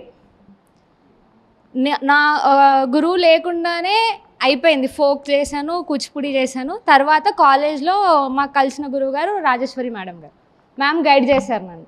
ఇలా కాదమ్మా, సర్టిఫికేషన్ ఉంటుంది, ప్రాసెస్ ఇది అని ఎక్స్ప్లెయిన్ చేశారు. సర్టిఫికేషన్ కంప్లీట్ చేశారు. అంటే పేరు చెప్పను, కానీ అక్కడ కూడా ప్రాపర్గా నేర్పించలేదు. ఏది చూసినా యూట్యూబ్లో నేర్చుకోండి, ఎగ్జామ్కి వెళ్ళిపోండి, ఇదే అయ్యింది. గవర్నమెంట్ కాలేజ్ నుంచే చేశాను సర్టిఫికేషన్. ఆ తర్వాత డిప్లొమా జాయిన్ అయ్యాను పెళ్ళి బాబు తర్వాత. టీచింగ్లో వెళ్ళాలి, కానీ నేను మంచి గురువుని అవ్వాలి. నేను ఫేస్ చేసింది వేరే, అంటే చాలామందిని చూస్తున్నాను, చిన్నపిల్లల దగ్గర నుంచి పెద్దవాళ్ళ వరకు. మా మమ్మీని అడిగినా కానీ నాకు డ్యాన్స్ నేర్చుకోవాలని డ్రీమ్ ఉండే, కానీ నాకు కుదరలేదు. సో నేను ఒక్కటి పెట్టుకున్నా, నాకు వచ్చిన విద్య నేను నేర్పిస్తాను, అది ఏజ్ లిమిట్ లేకుండా నేర్పిస్తాను, ఫ్రీగా అయినా సరే. నాకు ఇంత ఫీ అని వద్దు అని నేను స్టార్ట్ చేశాను ఇంటి దగ్గర. సో ఒక 50 మెంబర్స్ స్టార్టింగ్లో వచ్చారు. ప్రోగ్రామ్ కావాలన్నారు. 1 మంత్ నేర్చుకున్నారు, ప్రోగ్రామ్ కావాలన్నారు. నాకు అర్థం కాలేదు, ప్రోగ్రామ్ అంటే ఇప్పుడు నేను ఎక్కడ చేయించాలి? సరే గణేష్ పండుగ వస్తుంది కదా, మండపంలో చేయిస్తాను. ప్రోగ్రామ్ అయిపోయింది, 50 మంది కాస్తే 10 మంది అయిపోయినారు. అసలు అంటే ఆ 500 600 లేకపోతే ఏం రావట్లేదో, పర్టికులర్ ఇన్కమ్ చేతికి వచ్చింది కదా, నెక్స్ట్ మంత్ ఆ ఇన్కమ్ ఉండదు. అంటే మానేస్తే ఆ ఇన్కమ్ ఉండదు. సరే ఇదంతా కాదు, మనకి ఇది సెట్ అవుతలేదు, జర్నలిజం చేసుకుందామని అక్కడికి వెళ్ళినాను.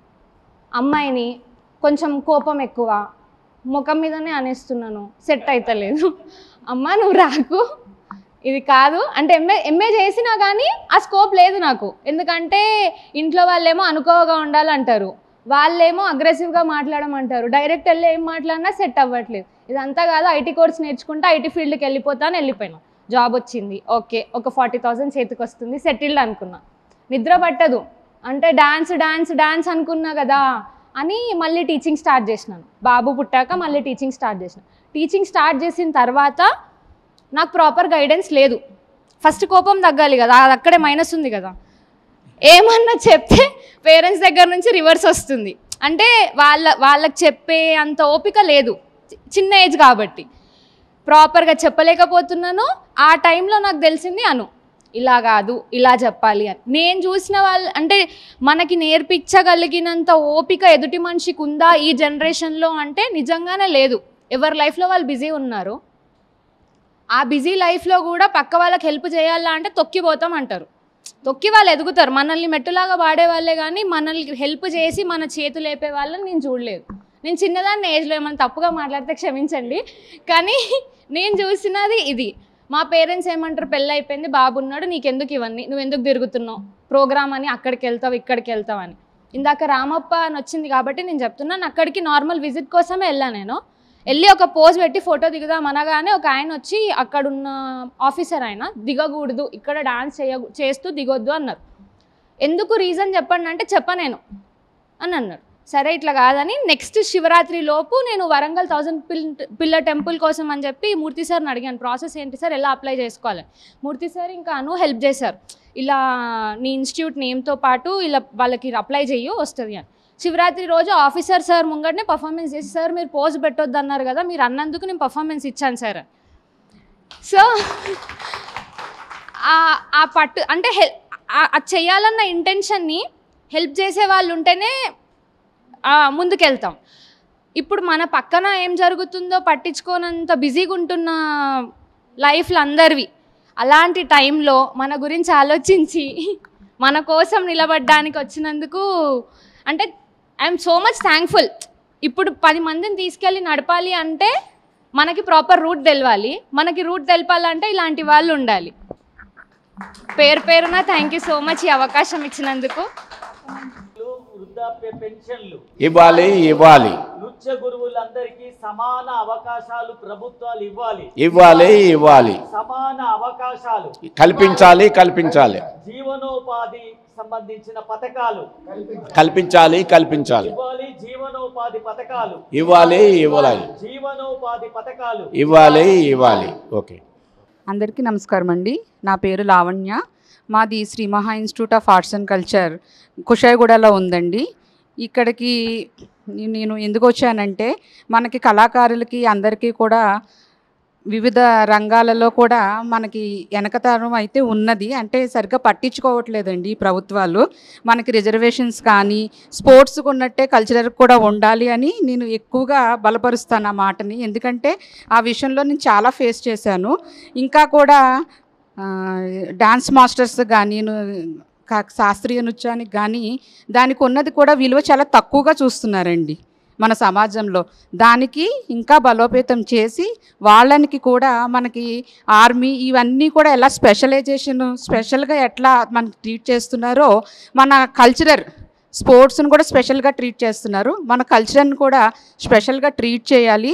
వాళ్ళ డిమాండ్స్ని కూడా ప్రభుత్వం ఆమోదించాలి అని చెప్పి నేను ఇప్పుడు ఈ మీటింగ్కి రావడం జరిగిందండి. తెలంగాణ సమగ్ర సాంస్కృతిక విధానం టీపీఎస్కే వారు, అలానే Kovida arts and cultural academy Anuhya madam గారు సంయుక్తంగా చేస్తున్న ఈ మీటింగ్లో మా డిమాండ్స్ అన్నీ కూడా మేము వ్యక్తపరచడం జరుగుతుందండి. దాన్ని గవర్నమెంట్ వాళ్ళు సవినయంగా తీసుకుని మేము చేసిన ఈ కార్యక్రమంలో మేము సూచించిన విధానాలు కూడా అన్నీ కూడా అమలయ్యే విధిగా కూడా చేయాలి అనేసి నేను కోరుకుంటున్నానండి. ఈ అవకాశం ఇచ్చిన వాళ్ళందరికీ కూడా నా కృతజ్ఞతలు. పెద్దలందరికీ నమస్కారం. నా పేరు ఇందుమతి, లాస్యాంజలి డాన్స్ అకాడమీ. ఇప్పుడు అందరూ సమావేశమైంది ఈ డాన్స్ గురించి, సమస్యల గురించి. నేను చెప్పేది ఏంటంటే స్కూల్స్లో మెయిన్ ఈ టైమింగ్స్ ఈవినింగ్ 7 వరకు స్టడీ అవర్స్ పెంచుతున్నారు. సో దానివల్ల ఒక 6th 7th తర్వాత డాన్స్ చాలామంది పిల్లలు మానేస్తున్నారు. వాళ్ళకి ఇంట్రెస్ట్ ఉన్న ముందు పేరెంట్స్ని ఎడ్యుకేట్ చేయాలి. తర్వాత స్కూల్స్కి కూడా ఇన్ఫర్మేషన్ ఇచ్చి ఈవినింగ్ 5 తర్వాత వాళ్ళని ఉంచకుండా క్లాసెస్కి డాన్స్కి కానీ ఎక్స్ట్రా కరిక్యులర్ యాక్టివిటీస్కి పంపించాలని ముందు స్కూల్స్కి ఇంటిమేషన్ చేయాలి. తర్వాత పేరెంట్స్ని ఎడ్యుకేట్ చేయాలి. మెయిన్ ఈ 2 పాయింట్స్. ఎందుకంటే పిల్లలకి ఎంత ఇంట్రెస్ట్ ఉన్నా సరే మార్నింగ్ నుంచి ఈవినింగ్ వరకు చదువని యూనిట్ టెస్ట్లు వచ్చినా ఏదొచ్చినా ముందు డాన్స్ మానేస్తారు ఫస్ట్. ఇది కంటిన్యూటీ ఇన్నేళ్ళు మేము దగ్గర 40 years నుంచి డాన్స్ చేస్తుంటేనే పర్ఫెక్షన్ ఉండట్లేదు. జస్ట్ వస్తారు, యూనిట్ టెస్ట్లు మానేస్తారు, క్వార్టర్లీ మానేస్తారు, లేకపోతే 6 years నేర్చుకుంటున్నారు. తర్వాత గురువులు ఎంతో కష్టపడి నేర్పిస్తున్నారు. నేర్పించాక వాళ్ళు ఒక లెవెల్కి వచ్చాక వాళ్ళు మానేస్తున్నారు. ఎందుకంటే ఎడ్యుకేషన్.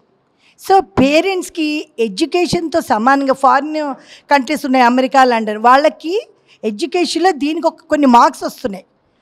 సో దానివల్ల వాళ్ళు డాన్స్ 2 కంపల్సరీ యాక్టివిటీస్ కంపల్సరీ వాళ్ళకి మార్క్స్, యూఎస్ఏ కానీ యూకే కానీ నాకు తెలిసినంత వరకు.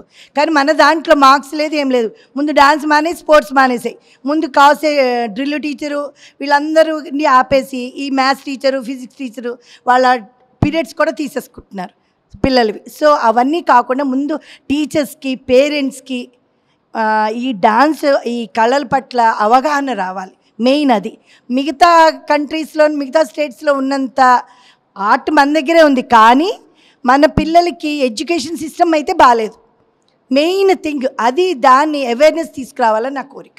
నమస్తే అండి, నా పేరు లక్ష్మీదేవి. మేము చింతల నుంచి వచ్చాము. నేను కోలాటం గురువుని. కానీ కోలాటం అంటే చేయడానికి అందరూ ఎంకరేజ్ చేయట్లేదండి. ఏంటంటే చేయడానికి ప్లేస్ లేక ఇబ్బంది పడుతున్నారండి. వెళ్ళడానికి ప్రోగ్రామ్స్ వెళ్ళడానికి కూడా ట్రావెల్ ఛార్జ్ వాటికి కూడా ప్రాబ్లమ్స్ పడుతున్నారండి. అదే అక్కడ స్టే చేయడానికి వాటికి కూడా గవర్నమెంట్ ద్వారా సపోర్ట్ ఉండాలని కోరుకుంటున్నాను. నా పేరు రాజేశ్వరి అండి, సాయి నృత్య తరంగిణి డైరెక్టర్ని. నేను ఆర్టిస్ట్కి రావాల్సినవి వాటి గురించి మేము అడుగుతున్నాము. అలాగే మహిళలకి మా ఆర్టిస్టులకి మహిళలకి సంబంధించిన వాటిలో కూడా రాయితీలు ఇవ్వాలని కోరుకుంటున్నాము. అలాగే మేము ప్రోగ్రామ్స్కి బయటకు ఊళ్ళోకి వెళ్తుంటాము, అవుట్ ఆఫ్ స్టేషన్స్కి వెళ్తుంటాము. వాటిలో కూడా బస్సెస్కి కానీ ట్రైన్కి కానీ వాటికి మాకు కన్సెషన్ ఇవ్వాలని కోరుకుంటున్నాము. అందరికీ నమస్కారం అండి. నా పేరు రామలక్ష్మి. నేను కుషాయిగూడ నుంచి వచ్చాను, నాగార్జున కాలనీ, రోడ్ నెంబర్ 1. మా ఇన్స్టిట్యూట్ నేమ్ శ్రీకృష్ణ కూచిపూడి కళామండలి అండి. ఇక్కడ ఒక విజ్ఞప్తి ఏంటంటే మన గవర్నమెంట్కి, మన నాట్య గురువులైన, సంగీత గురువులైన ఎవరైనా కానీ కల్చర్ డిపార్ట్మెంట్లో ఉన్న సంబంధించిన వాళ్ళందరికీ మన గవర్నమెంట్ తరపున అన్నీ ఉండాలి. అంటే ఎలాంటి అంటే ఇప్పుడు స్పోర్ట్స్ కోటా ఉంది, ఎన్సీసీ కోటా ఉంది, అలానే మనకి కల్చర్ కోటా అనేది ఒకటి ఉండాలి స్పెషల్గా. ఎందుకంటే ఇంత విద్య నేర్చుకొని అది దేనికి ఉపయోగం అనేది మనకు తెలుసుకోవాలి. అందుకని మన గవర్నమెంట్కి ఒక విజ్ఞప్తి ఏంటంటే మనకి కల్చరల్ కోటా అనేది ఒకటి ఖచ్చితంగా ఉండాలని ఇది మన గవర్నమెంట్ నుంచి నేను విజ్ఞప్తి కోరుతున్నాను. ఎందుకంటే ఇప్పుడు మన ఫ్యూచర్ ఇది అని మనం చెప్పాలి మన పిల్లలకి. మనం ఏం నేర్చుకున్నాము, దానివల్ల విలువ ఏంటిది. ఇప్పుడు మామూలుగా నేర్చుకుంటున్నాము, డ్యాన్స్ చేస్తున్నాము, స్టేజ్ మీద చేస్తున్నాం అంతే తప్ప, కానీ దాని గుర్తింపు అనేది ఇంకా మనకు రావట్లేదు. ఆ గుర్తింపు రావాలి. గుళ్ళల్లో చేస్తాము కానీ మామూలు అప్పటి వరకు ఆ గుర్తింపు ఉంటుంది, కానీ దానివల్ల మనకి ఏంటి ప్రయోగం, వినియోగం ఏంటిది అనేది దాని మీద మనం అంశం మాట్లాడుకోవాలి. ఇంకోటి ఏంటంటే విద్య గురించి కూడా మనం మాట్లాడుకోవాలి. ఇప్పుడు మనకి ఇది కల్చరల్ కోటా వచ్చిందంటే మనకి పిల్లలకి ఎడ్యుకేషన్ లోన్ గురించి మాట్లాడవచ్చు, అండ్ ఫండ్స్ గురించి మాట్లాడవచ్చు. ఇంకా ఏంటంటే చాలా ఉన్నాయి ఇలాంటి అంశాలు మాట్లాడుకోవాల్సినవి. ఇంకా మనది ట్రాన్స్పోర్ట్ దాని గురించి కూడా ఇప్పుడు ఎలా అంటే కొంతమందికి ట్రాన్స్పోర్ట్ కూడా కొంతమందికి ఆఫర్స్ ఇస్తున్నారు. మనకు కూడా కాస్త ట్రాన్స్పోర్ట్ గురించి ఇప్పుడు ట్రైన్లు కానీ బస్ కానీ మనకు అందులో కూడా కాస్త కన్సెషన్ అనేది ఇవ్వాలి కల్చరల్ వాళ్ళకి. ఇది నా విజ్ఞప్తి అండి. Thank you so much. అందరికీ నమస్కారం. నా పేరు అనుదీప్తి. నేను కూచిపూడి డాన్స్ టీచర్ అండి. మా organisation Shri Lakshmi Kuchipudi dance academy ఈసీఐలో ఏఎస్ట్రా నగర్లో ఉంది. ఇది గత 7-8 years నుంచి నేను నడుపుతున్నాను.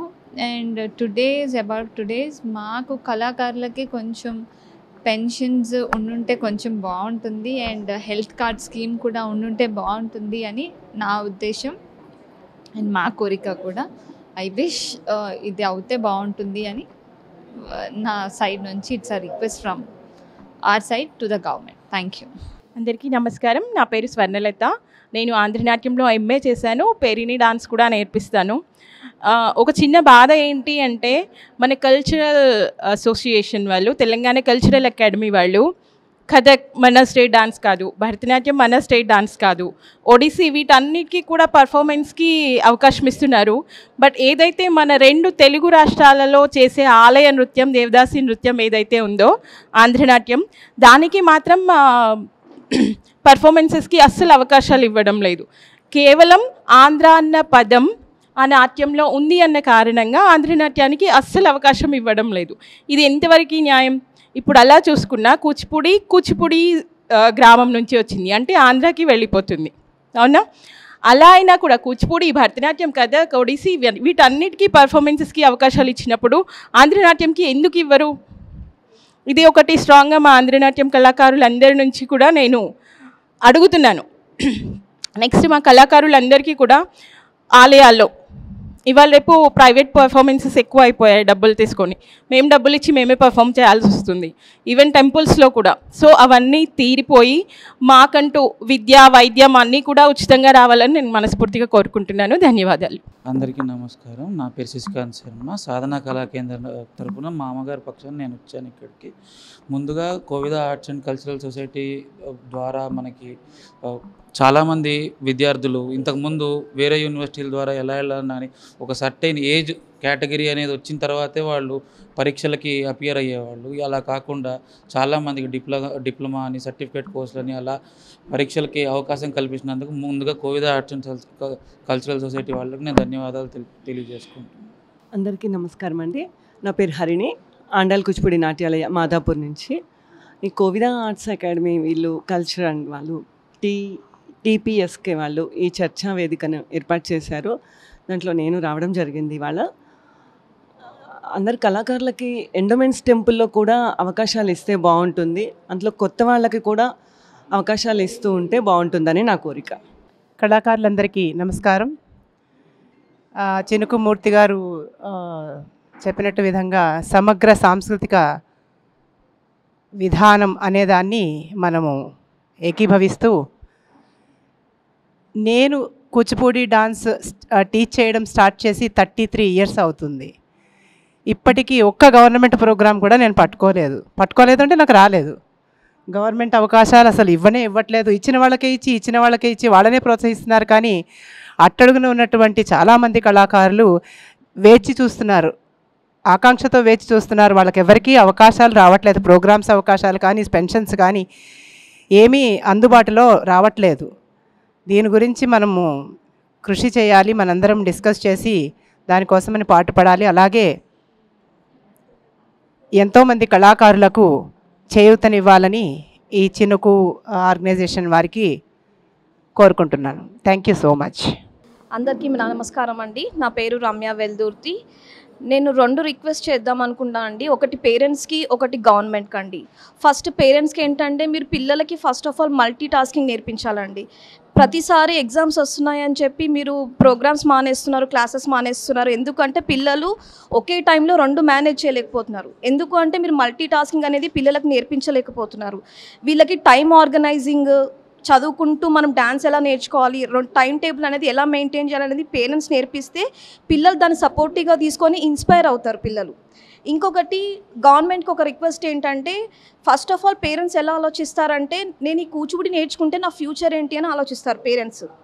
సో ఒకరు కంప్యూటర్ ఇంజనీర్ అయితే, ఒకరు లాయర్ అయితే వాళ్ళకు ఒక ప్రొఫెషన్ ఉంటుంది. కానీ కూచిపూడి నేర్చుకునే వాళ్ళకి ప్రొఫెషన్ లేదు, నాకు లైఫ్ ప్రాఫిట్ ఏంటి, నా ఇన్కమ్ ఏంటి అని ఆలోచిస్తారు పేరెంట్స్. ఎందుకంటే వాళ్ళు డబ్బు పెట్టి చదివిపిస్తారు కాబట్టి. సో కూచిపూడి నేర్చుకున్న వీళ్ళకి ఆర్ట్స్ అండ్ కల్చర్లో మీరు రేపు జాబ్స్ ఇచ్చేటప్పుడు ఒక కోటా అనేది మీరు ఇస్తే తల్లిదండ్రులు దాని గురించి ఆలోచించి ఇన్స్పైర్ అయ్యి పిల్లల్ని ఎంకరేజ్ చేస్తారు. So that is the main reason which I'm requesting to the government that you have to accommodate some quota to the students who are in arts and culture. నేను కూచిపూడి నాట్యంలో MA అండ్ ఫోక్ ఆర్ట్స్లో MPhil చేసి ఈ సంస్థని 35 సంవత్సరాలుగా నడిపిస్తున్నాను. Kovida arts society వాళ్ళు మరియు TSPK వాళ్ళ సంయుక్త ఆధ్వర్యంలో జరిగే నాట్య కళా గురువుల యొక్క సమస్యలను ప్రభుత్వం ముందుకు తీసుకెళ్లే దానికోసమని ఏర్పాటు చేసిన ఈ సమావేశానికి మా యొక్క సమస్యలు ఏమే అనేది మీ ముందు ఉంచడానికి సంతోషంగా తెలియజేస్తున్నాం. సమస్య కాదు, ఇక్కడ పరిష్కారానికి ముందుకు వెళ్ళటానికి మీ ముందు చర్చానీయాంశమైన అంశాన్ని మీ ముందు ఉంచుతున్నాం. ముఖ్యంగా అందరికీ స్థలాలు ఇచ్చారు. ముఖ్యంగా సురభి వాళ్ళకి, అట్లాగే ప్రెస్ వాళ్ళకి, అట్లాగే రకరకాల వాళ్ళకి డబుల్ బెడ్రూమ్లని, సింగిల్ బెడ్రూమ్లని, లేదంటే ప్లేసులని అన్ని స్థలాలు ఇచ్చారు. కానీ నాట్య గురువులకు మాత్రం ఎవరికీ ఏది ఇవ్వలేదు. ఎందుకనంటే వాళ్ళు క్లాసుల ద్వారా, ప్రోగ్రాముల ద్వారా సంపాదించుకుంటారు అనే ఉద్దేశంతో ఇవ్వలేదేమో బహుశా అనుకుంటున్నాను. కానీ అది నిజమే. కానీ ఇప్పట్లో ఎక్కడ ప్రోగ్రాం చేసినా ఎవరూ డబ్బులు ఇవ్వట్లేదు. అసలు వేదికలకే కొదవవుతుంది. ఆ వేదికని తీసుకోవడానికే ఇప్పుడు రకరకాలైన సంస్థల వాళ్ళు కళారంగంలో ఉన్నారా లేదా పక్కన పెడితే ఒక సంస్థని రిజిస్ట్రేషన్ చేసి ఉన్నా లేకపోయినా దాని ద్వారా పిల్లలని ఒక గ్రూపులుగా తీసుకురండి, వాళ్ళకి ప్రతి మనిషికి ఇంత కట్టండి, దాని ద్వారా మీకు నాట్యమయూరులు అని బిరుదులు ఇస్తాము. ఇట్లా రకరకాల పలు విధాలైన సంస్థలు బయలుదేరడం జరిగింది. దానికోసమని ప్రభుత్వం నిజమైన కళాకారులు దీని మీద బ్రతికే వాళ్ళందరికీ కూడా ఒక కార్డు, ప్రెస్ వాళ్ళకి ఎలా కార్డు ఉంటుందో అది హెల్త్ పర్పస్ అయినా అవుతే కానీ, లేదంటే రేషన్ పర్పస్ దగ్గర కానీ, లేదా గుర్తుందుకోవాలి అంటే ఆ కార్డ్ అనేది ఇంపార్టెంట్. ఆధార్ ఎలానో, పాన్ కార్డ్ ఎలానో, డ్రైవింగ్ లైసెన్స్ ఎలానో, అలాగే మేము కళాకారులము, మేము దేశాన్ని అభ్యున్నతి చేయటానికి ముందుగా వెళ్తున్న చిత్రకారుడు అయితేనే కానీ, సంగీతం అయితేనే కానీ, నాట్యం అయితేనే కానీ, శిల్పం అయితేనే కానీ, ఈ 5 కళలు ఏదైతే ఉన్నాయో వాటికి కనుమరుగైపోతూ ఉన్నాయి. ఎందుకనంటే డిజిటల్ మీడియా వచ్చేసి దానిని కప్పబడి చేస్తుంది. కాబట్టి వీటన్నిటినీ ఎదుర్కోవడానికి మాకు సమగ్రమైన ఒక వేదికని ఏర్పాటు చేసి మా యొక్క ఏదైతే సమస్యలు ఉన్నాయో ఆ పరిష్కార మార్గానికి తీసుకెళ్ళి మా అందరికీ మంచి అవకాశం కల్పించి ప్రతి ఆడిటోరియంలోనూ మాకు ఒక ప్రోగ్రాం చేసుకోవడానికి కనీసం 6 నెలలకు ఒక ప్రోగ్రాం మేము చేసుకోవడానికి మా పిల్లల ద్వారా మా పిల్లల యొక్క ప్రదర్శన ఏర్పాటు చేసుకోవడానికి కల్పించినట్టయితే ఇటువంటి బోగస్ సంస్థలు ఏదైతే ఉన్నాయో అవన్నీ బయటికి రాకుండా కనుమరుగవుతాయి. నిజమైన కళాకారుడు మీ ముందుకు వస్తాడని నేను తెలియజేస్తున్నానండి. నాకు ఈ అవకాశం ఇచ్చిన కోవిద ఫైన్ ఆర్ట్స్ వారికి అలాగే టీఎస్పీఏ వారికి ధన్యవాదాలు తెలియజేస్తూ పిల్లల్లో ఒక ఉత్తమ పౌరులుగా నైతిక విలువలతో కూడిన పౌరులుగా ఇలా సభ్య సమాజాన్ని దేశభక్తియుత భక్తియుత కార్యక్రమాల ద్వారా తమ ప్రతిభా పాఠవాల్ని వెలికి తీసే ఒక అద్భుతమైన కార్యక్రమాలు ఒక సేవ అత్యున్నతమైన నృత్య గురువులు చేస్తూ ఉన్నారు. మరి అటువంటి వారిని ప్రభుత్వం గుర్తించాలి కదా. గుర్తించకపోగా ఇప్పటి వరకు భాషా సాహిత్య సాంస్కృతిక శాఖ సంబంధించి వాళ్ళ గుర్తింపు కార్డులు లేవు. వాళ్ళకు సంబంధించిన చిన్న చిన్న ఇరుకు ఇళ్లల్లోనే వాళ్ళకు సంబంధించిన పాఠ్యాంశాలు వాళ్ళకు సంబంధించిన పాఠాలు బోధిస్తున్న పరిస్థితి ఉంది. కాబట్టి అద్దెలేకి ఇబ్బంది పడుతున్న తరుణంలో వాళ్ళకి శిక్షణని ఇవ్వటానికి ప్రభుత్వాలు ఆ శిక్షణ ఎక్కడైతే ఇస్తారో పాఠశాలలకు సంబంధించిన అవి కూడా ప్రభుత్వమే ఇవ్వాలి. వృద్ధాప్య పెన్షన్స్ ఇవ్వాలి. అట్లాగే వాళ్ళకు ఒక యూనివర్సిటీని ఇవ్వాలి. అట్లాగే ప్రత్యేకంగా శాస్త్రీయ నృత్య అకాడమీని ఏర్పాటు చేయాలి. ఇప్పుడున్న శాస్త్రీయ నృత్య అకాడమీ ఇవాళ నాటక అకాడమీకి సంబంధించిన అనేక అకాడమీలు ఉన్నాయి. అట్లా కాదు, ఇది సపరేట్గా నృత్య అకాడమీని ఏర్పాటు చేయాలి.